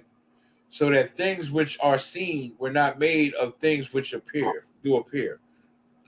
Meaning, what you see is the proof of the works of the people and the proof of the works of the Most High God. There's no mythical creature or mythical God that magically make things appear. What you see came from the works of Blacks, Hispanics, and Native Indians. What you get is the works of the Blacks, Hispanics, and Native Indians under the Most High God. We built this country. We built this nation. We built this country. We built this whole world. But we did it under the Most High God through the tyranny of the oppressor. You understand? We built up Egypt. We built up Africa. We built up Asia. We built up China. We built up Germany. We built up Russia. You find remnants of us all over the world. But yet these oppressors, these heathens, try to take our customs, take our history, and take our identity and strip it away from us and claim it for their own. Think about it. I don't know if you remember, Marcel. I did a history class a while back about the first black samurai being a black man. I don't know if you remember that. A black samurai? The first black samurai was a brother. Oh. And I don't remember, sir. I gotta go back and look on. And the you say you took five. And the Shogun's army, the Shogun's army didn't want to accept him, but the problem was they had no choice. He was 6'6", 240, and he slayed the enemy by the dozens by himself with 2 swords.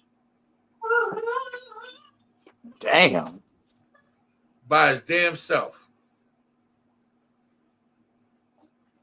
So they had no choice but to accept him into the fold. Because he proved thy works. That's heavy. Even though he reigned in Japan alone, he still ended up ruling. You understand? Because he had the Lord with him. Their first original statue in Japan of the first samurai was a black man. I brought all this out a while ago. If it wasn't in a history class, I brought it out on the boots on the ground because I wasn't teaching history yet. The first original shogun was a black Israelite that fled from Africa to China. You understand? Across the sands of Jordan, he survived. Again, if we don't do the research and the homework, because they're stripping it from our reach. Because now we have social media, we have Google machines. We didn't have all this before. You understand? If it ain't for technology, how will we know? How will we get to do our homework and know who we are? Right. You get to learn something new every time I would do these classes. Because I'm doing the homework to teach us and educate us so we know. I'm learning new stuff as I'm putting the classes together. And this is why it's important that we know who we are, where we came from, so we know where we're going. That's the importance of history. We're gonna go to the matter of fact. I'm going to bring out another precept, and then I'm going to go to the next clip. I only got a few more left. It's the book of Jeremiah, chapter 1, verse 5. Before I formed thee in the belly, I knew thee. Meaning the Most High knew us before we were even born. He already knew our path. He knew where we were going. He knew where we were heading. And he knew who we were going to be before we became them. And before thou comest forth out of the womb, I sacrificed thee. Meaning, he made a sacrifice by bringing us into the world. Knowing that that heathens are created, knowing that enemies are created, right? He made a sacrifice, just like he did by bringing forth Yahushua Mashiach, who we didn't really call Jesus. You understand? And it says, and I ordained thee a prophet unto the nations. Meaning we've been ordained to be prophets before we even knew we was going to be in the truth, Moses. Damn right.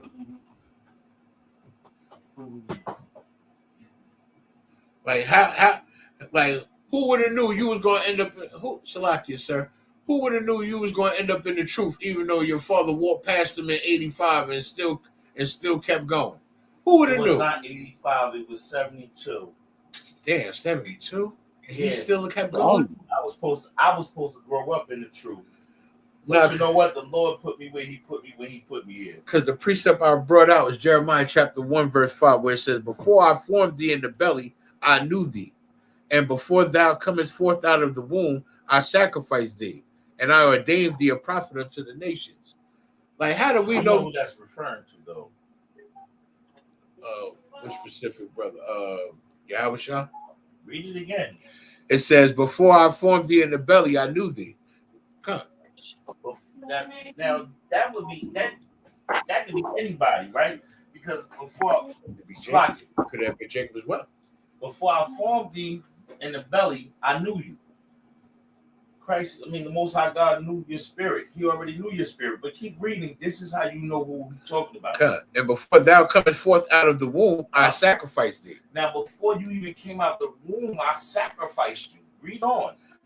And I ordained thee a prophet unto the nations. And I what? Ordained thee a prophet unto the nations. And I did what? Ordained thee a prophet unto the nations. Read the next one, please. Verse 6, then said I, Lord God, behold, I cannot speak, for I am a child. Now you got to read what priest they talking about. What book you in? You in Jeremiah? I'm in Jeremiah. And then you talking about Jeremiah.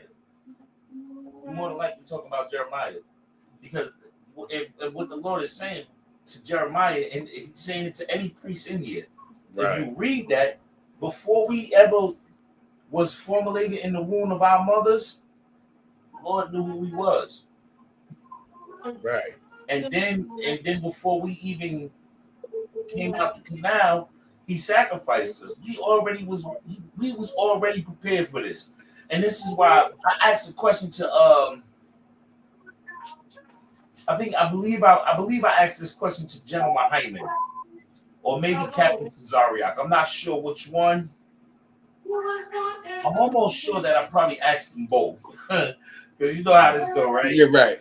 But you're gonna get a season breakdown. I asked, and I think, and I'm most certainly sure I asked this to also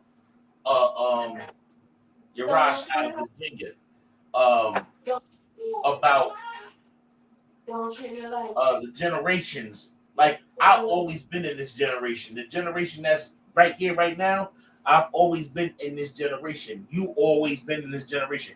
Everybody that's in this generation, we've always been with this generation.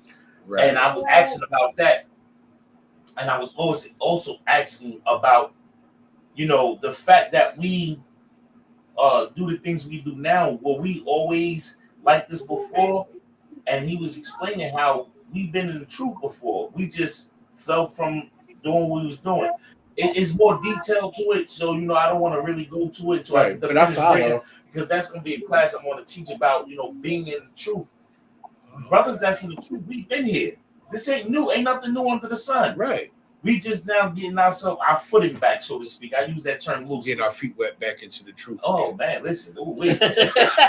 I'm trying to soak them. You had the headphones on, but the clip I brought out,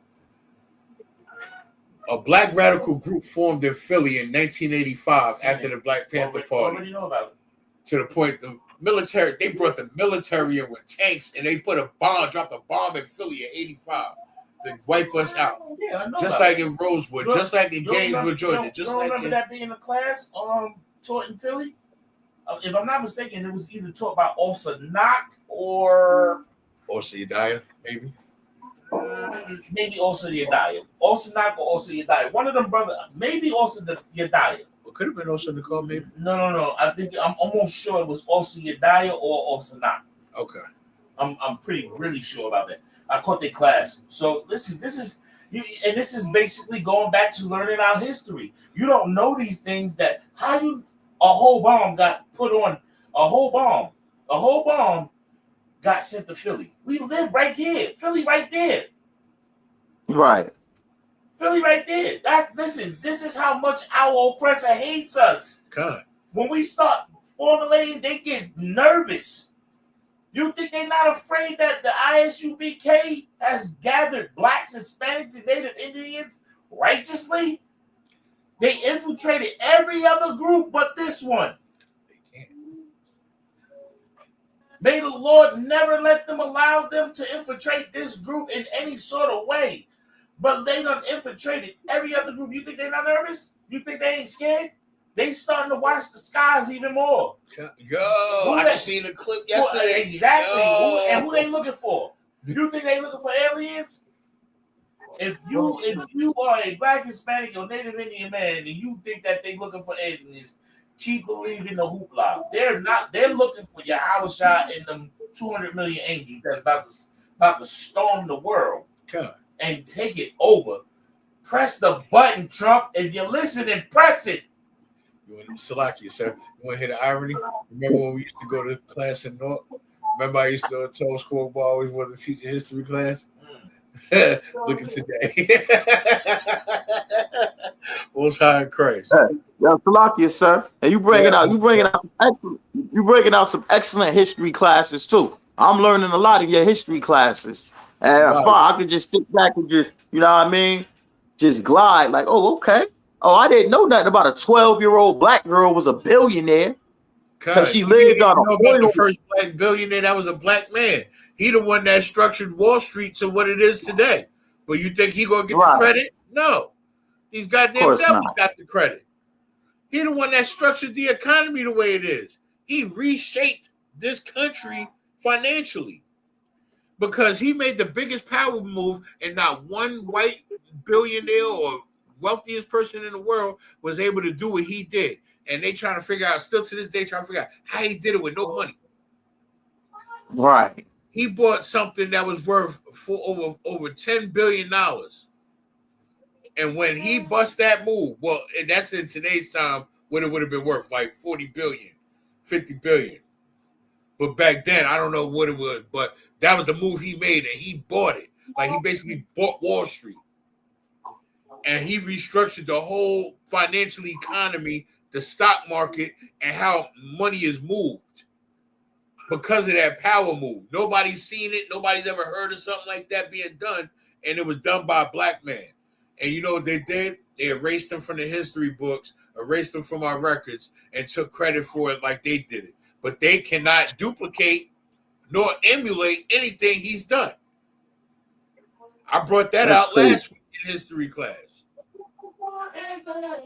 I'm gonna go to this next clip, and I already got the next precept loaded in the clip.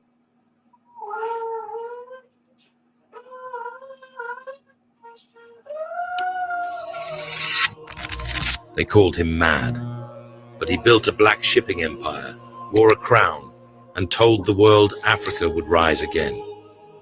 In the 1920s, Marcus Garvey spoke what the world feared, that black people across the globe deserved pride, unity, and power.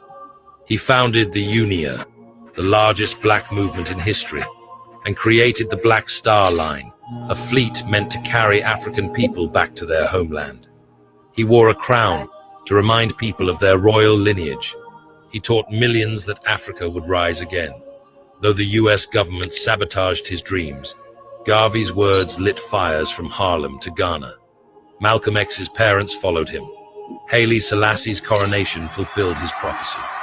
To many, he wasn't just a man, he was a messenger.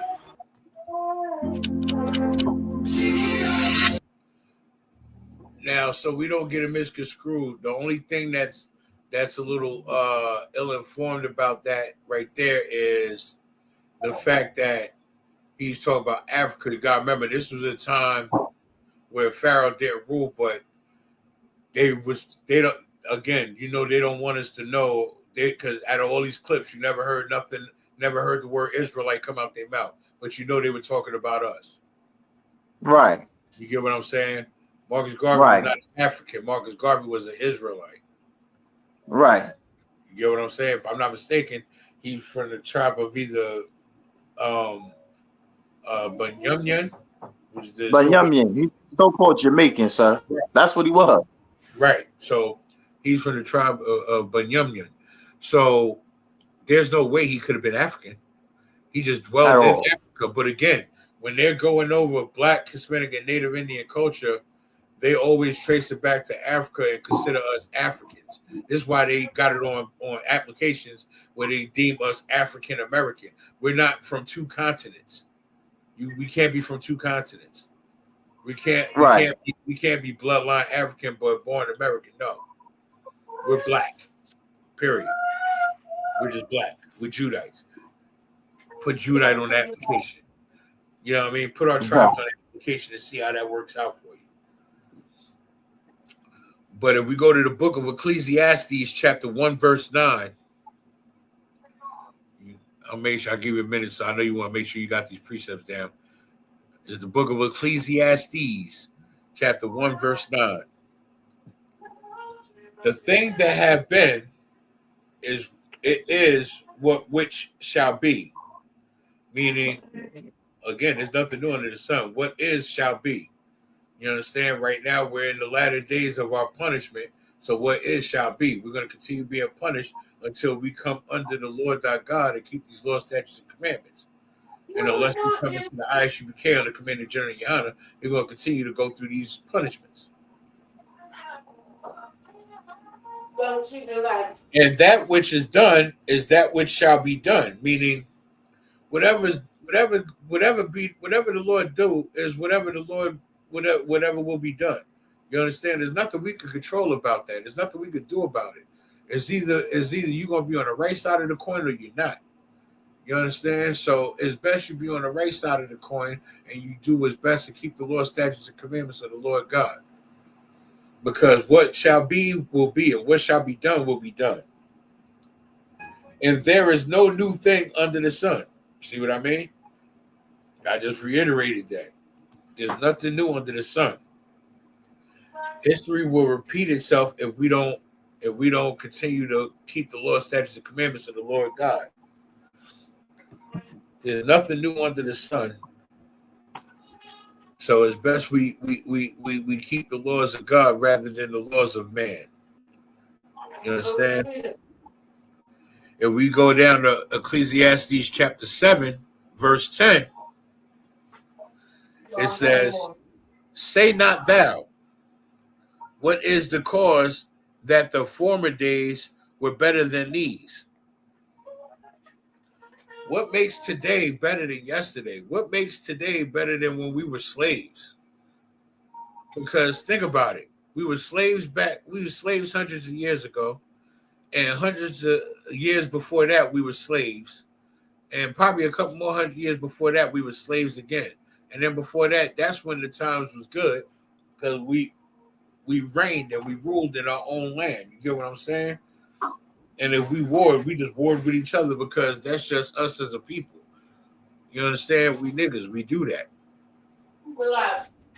But again, it says is nothing, you know, Salakia, it says, "Say not thou, what is the cause that the former days were better than these?" See, what it says is the former days were better than these because at some point our people were keeping the law, statutes, and commandments. Our identity was not totally lost. You understand? You just had those that didn't want to follow, or those that just didn't know, or those that was just ignorant to want to learn. But you had a mass amount of us, you understand, that kept the law, statutes, and commandments. And it says, for thou doest not inquire wisely concerning this. Meaning, those that's not inquiring about this truth, for those that's not inquiring about these law, statutes, and commandments, they're damning themselves. They jamming themselves. Right. They doing it to themselves. They're gluttonous for punishment. They want to be punished by the because they're not trying to inquire about this truth. And this is why we force it down their throat when we on those street corners. Because once you hear this, you can't unhear it. Once you know this, you can't unknow it. So it's either now it's just a matter of, are you going to listen and come to this table and get a flyer? Or are you going to just keep walking and being oblivious, and you're going to keep going through the punishments because you want to be a transformer, because you want to cut your rod off, because you want to be a flaming Cheeto, because you want to be a fornicator, because you want to eat pork, shrimp, crab, and lobster and smoke Newport 100s and vapes and Black and Milds and smoke weed all day and stay in the matrix. You're going to mess around and buy a Nubian and separate your subconscious from reality and be in the matrix all day, every day. You're going to do this, your eyes going to roll back, glaze over, and you out forever. How long? You get what I'm saying? A new way to control the masses. And they think that stuff is cute. It's not. These Negroes already doing that, sir. They've been doing it. I don't know if you remember, Marshaw. There was a movie a while back. You get a chance, look it up. If you get a chance to watch this, I know you rarely have spare time, but if you ever get a chance to watch it, it's called Brain Scan. Okay. It came out in the 90s. It's called Brain Scan. This is where they got the idea for the Nubian. But it wasn't a dot that you put on your temporal lobe. It was a video game that you played that if you looked at the screen long enough, it put you in the matrix. You get what I'm saying? Almost like hypnosis. Okay. And when you think you're playing the game, you're actually living the game. So the boy kept running around like playing GTA in his mind, but he's really doing it to people. He's running up at houses. He's assaulting girls. He's stabbing them to death like Michael Myers. And then when he comes out of it, he's waking up the next day wondering, like, why is there police all over the neighborhood? Why are they canvassing in the area? And then go to find out, oh, this young girl got assaulted and murdered last night.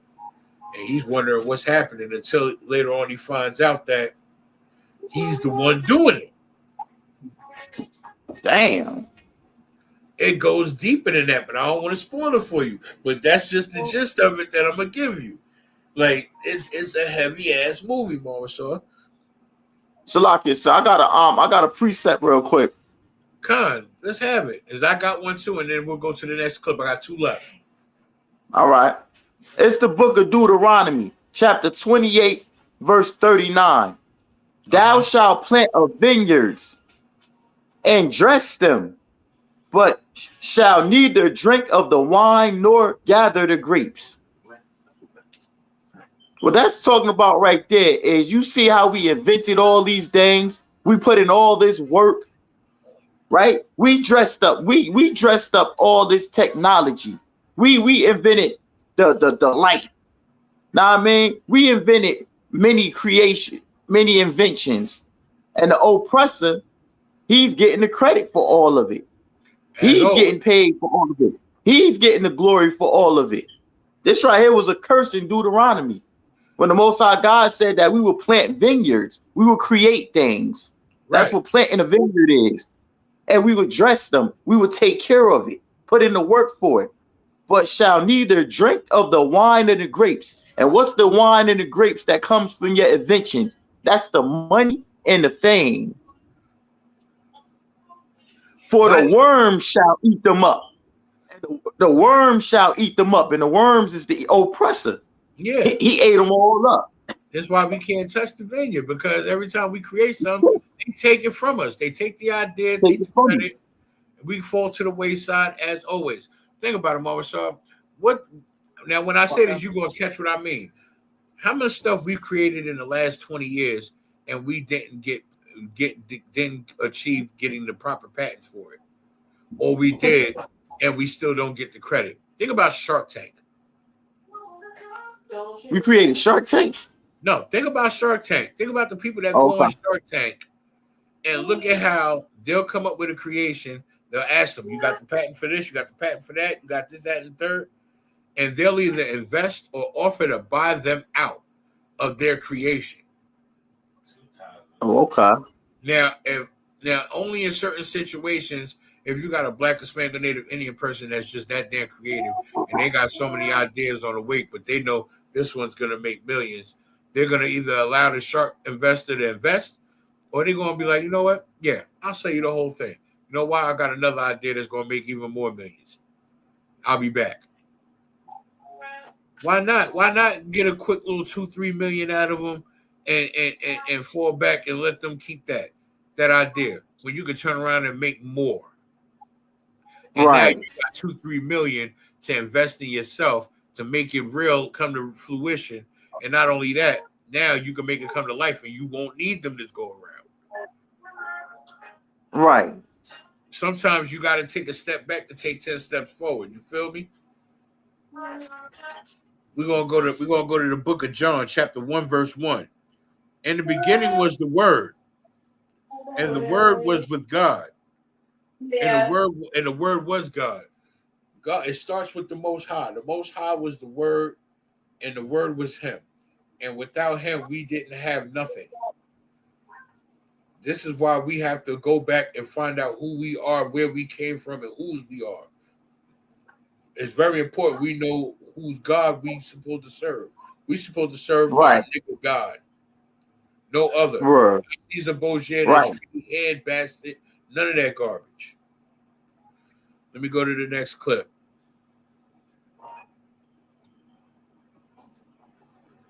Care for hard work.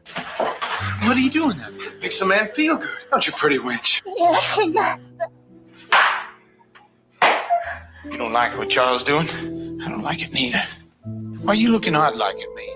You tell me, is my leg? Just you strange for a white man. What do you mean strange? Karen, what do white men do to a wench? Can you help me off with these boots? Yes, sir.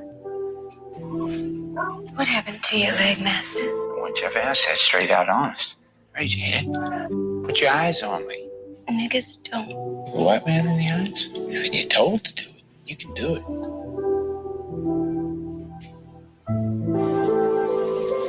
You don't like me, you don't have to stay. I like you, sir. I want to please you. Cousin Hammond, you take the virgin. I don't care for hard work. What are you doing? That's just an example of how they treated our women slaves back in the day and how they exploited them. That was like a reenactment, like a movie or whatever, but I just wanted to show that because they went in depth in that movie, you understand? And that's just stuff that we don't normally bring out. And I just wanted to shed light on that real quick. Now, hold on. Salakia, sir. Salakia, sir. All right, this is the precept to what you just brought out. It's the book of Deuteronomy, chapter 28, verse 30. Thou shalt betroth a wife, and another man shall lie with her. Say it again from the top. It's the book of Deuteronomy, chapter 28, verse 30. Thou shalt betroth a wife, and another man shall lie with her. Meaning that woman, that sister, them two sisters, well, the one sister, not the virgin, she belonged to a husband on that plantation. That happens all the time. She belonged to a field nigga. Let's call it what it is. Right. She was the wife of a field nigga, but she knew that master would unalive her, and she made it to the big house, so she's gonna play along. She understands what surviving means and what it costs to be a survivor. So she played along and played with and entertained that devil just to survive. You understand? Told him what he wanted to hear just to survive. I can't even fathom what a lot of our Black, Hispanic, and Native sisters went through in those days when the white man put eyes on our women, but yet we're so evil and we're so dangerous, but yet you wanna sleep with our women. You nasty, disgusting piece of garbage. Right. And we go to the book of Hebrews, chapter 13, verse 8. For those in the chat, it's the book of Hebrews, chapter 13, verse 8. Jesus Christ, the same yesterday and today and forever. Jesus Christ represents the law, statutes, and commandments of the Most High. They were the same yesterday, they're the same today, and they're going to be the same forever and tomorrow. It will never change. The Lord is not the author of confusion. It will never change. Right. And we have to learn who we are, where we come from, and who our Lord is, so we can know where the hell we're going to go moving forward. Because if not, we're just going to stagnate and stay in this vegetative state that the oppressor keeps us in. And we're all going to be putting on them Nubans. And we're going to be kept in a vegetative state while they rob us blind and take our women and children. Right. You understand? I'm going to play this last video, and I got a couple precepts to wrap it up. Salakia, so I have a question. Yeah, sure, go ahead. So is it the feminist movement with getting the black man kicked out the house and him getting put on child support, not being able to see his kids? Isn't that the same thing as the oppressor taking our women and children? Yeah, they just found a new age way to do it now without having to sexually assault them and take it. What they did was they offered them gifts. Remember, a gift destroyeth the heart. Right. You understand? Surely oppression maketh the wise man mad, and a gift destroyeth the heart. Ecclesiastes 7:7. You know what I'm saying? So what they did was they said, all right, you ain't gotta pay your rent. You ain't gotta worry about food. I'm gonna make sure you got food, and I'm gonna give you a couple dollars in your pocket, but you gotta put your husband out. And if you keep him out, I'll put him on child support and make him pay. And if he don't pay, I'll lock his ass up. Damn. The white man's the devil. Do what I tell you, bitch, and I'll give you everything you want. But you're gonna get what I give you, and you're gonna be happy with it. You're gonna take these dollars with a dollar and be happy, bitch. That's what he basically said. He pimped our sisters, and these dumb bitches fell for it. Hook, line, and sinker. Dummy, you dumb bitch. Ooh-wee. Ooh-wee. I know you get it when I talk your language. Oh man. Let me go to this last video. Oh man. Tensions high, the Civil War's shadow looming. One man, William Cooper Nell, steps into a post office not just to sort mail, but to shatter history. He's the first black postal clerk in America, a federal job no black man had ever held. But Nell's no ordinary clerk. By day, he carries letters. By night, he's a firebrand abolitionist, dodging danger to smuggle enslaved people to freedom on the Underground Railroad. His pen's his weapon. Writing for the Liberator, he exposes slavery's horrors, rallying thousands. He even fights to desegregate Boston schools, winning in 1855, decades before others dared. Born to a free black family, Nell faced hate but never backed down. His mail routes? They were secret paths to liberty. Yet history's hushed his name. Why? His story's buried, but his fight still burns bright. Shout out freedom in the comments if Nell deserves a stamp. Follow for more hidden black history. This is just the spark. Share this to lift his voice higher, because we're unearthing heroes like Nell, one letter, one story at a time, and we need you in this movement. Understand how important that brother's role was, Marvasar. Understand how important he was. He was the first black male clerk. He handled all the mail, which means he made sure all those patents got through, which means he made sure all those black families got their letters where they needed to go. And think about it. They said he chose the mail routes that went according to the Underground Railroad. He followed mail route. He created mail routes to lead enslaved people to freedom. So not only did he get the mail where they needed to go, he got people out of there. He got slaves out of there quietly, like Nat Turner. Nat Turner only Dang. made noise because he unalived those goddamn oppressors. That's the only difference. Right. But this is that power that our people have that we don't know, because if we knew, we gain a little bit more power back. Right. If we go to the book of Romans, we're going to go to the chapter 13. We're going to start at verse 2. Whosoever therefore resisteth the power, resisteth the ordinance of God, meaning when you're ordained a priest, right? And you resist the power because you still got a toe in the world. You're not just resisting power, you're resisting the Lord. Because without the Lord, you won't have the power that he gives you. Understand something. He chose you out of Marshall, right? It's like 9 of us in Jersey all together, right? We're literally Right. 1 out of a million. It's 9.2 million people in the state of New Jersey. And out of 9 of us, out of 9.2 million, the Lord chose 9 of us, 1 out of each million.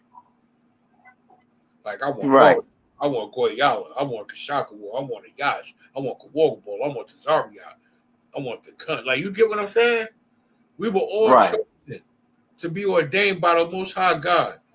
That is a great thing. That is not a small thing. You understand? So for us to resist the ordinance of the power, we're resisting the ordinance of God. And they that resisteth shall receive to themselves damnation. For us to receive the power of the Lord because we want to smoke weed and sleep with whores and such, we're damning ourselves. You understand? To damnation. Right. Now, for time's sake, I'm gonna end it now because that's our time. But don't worry, I'm gonna have another history class lined up for you Monday, Marshall. Just when I tell you. Wait till you come. Most High. Wait till you come sit down with me and I'll show you how I put this precept book together. I guarantee you're gonna start forming your precept book the same way. And the crazy thing is, I got another precept book. I just gotta find it. And when I find it, I'm gonna add those precepts to what I got in here, and I'm gonna organize it the way I got it in this book. And each category of precepts is a class. So whatever topic you come across in the precept book, that's a class. You get what I'm saying? But with that, Yeah, pay your tithes, Israel. Pay your tithes. Pay your tithes. You know what I mean? Got the Feast of First Fruits coming up in 5 weeks. We're gonna have that's gonna be beautiful. all the rest of this year. You know what I'm saying? Pay your tithes, pay your camp fund, pay your building fund, and we gonna get it, man. You know what I mean? Jersey gonna have a cookout coming up soon. We're gonna put it together. I'm on top of it. You know what I'm saying? And with that, shalom, Israel. Shalom. Shalom, Israel.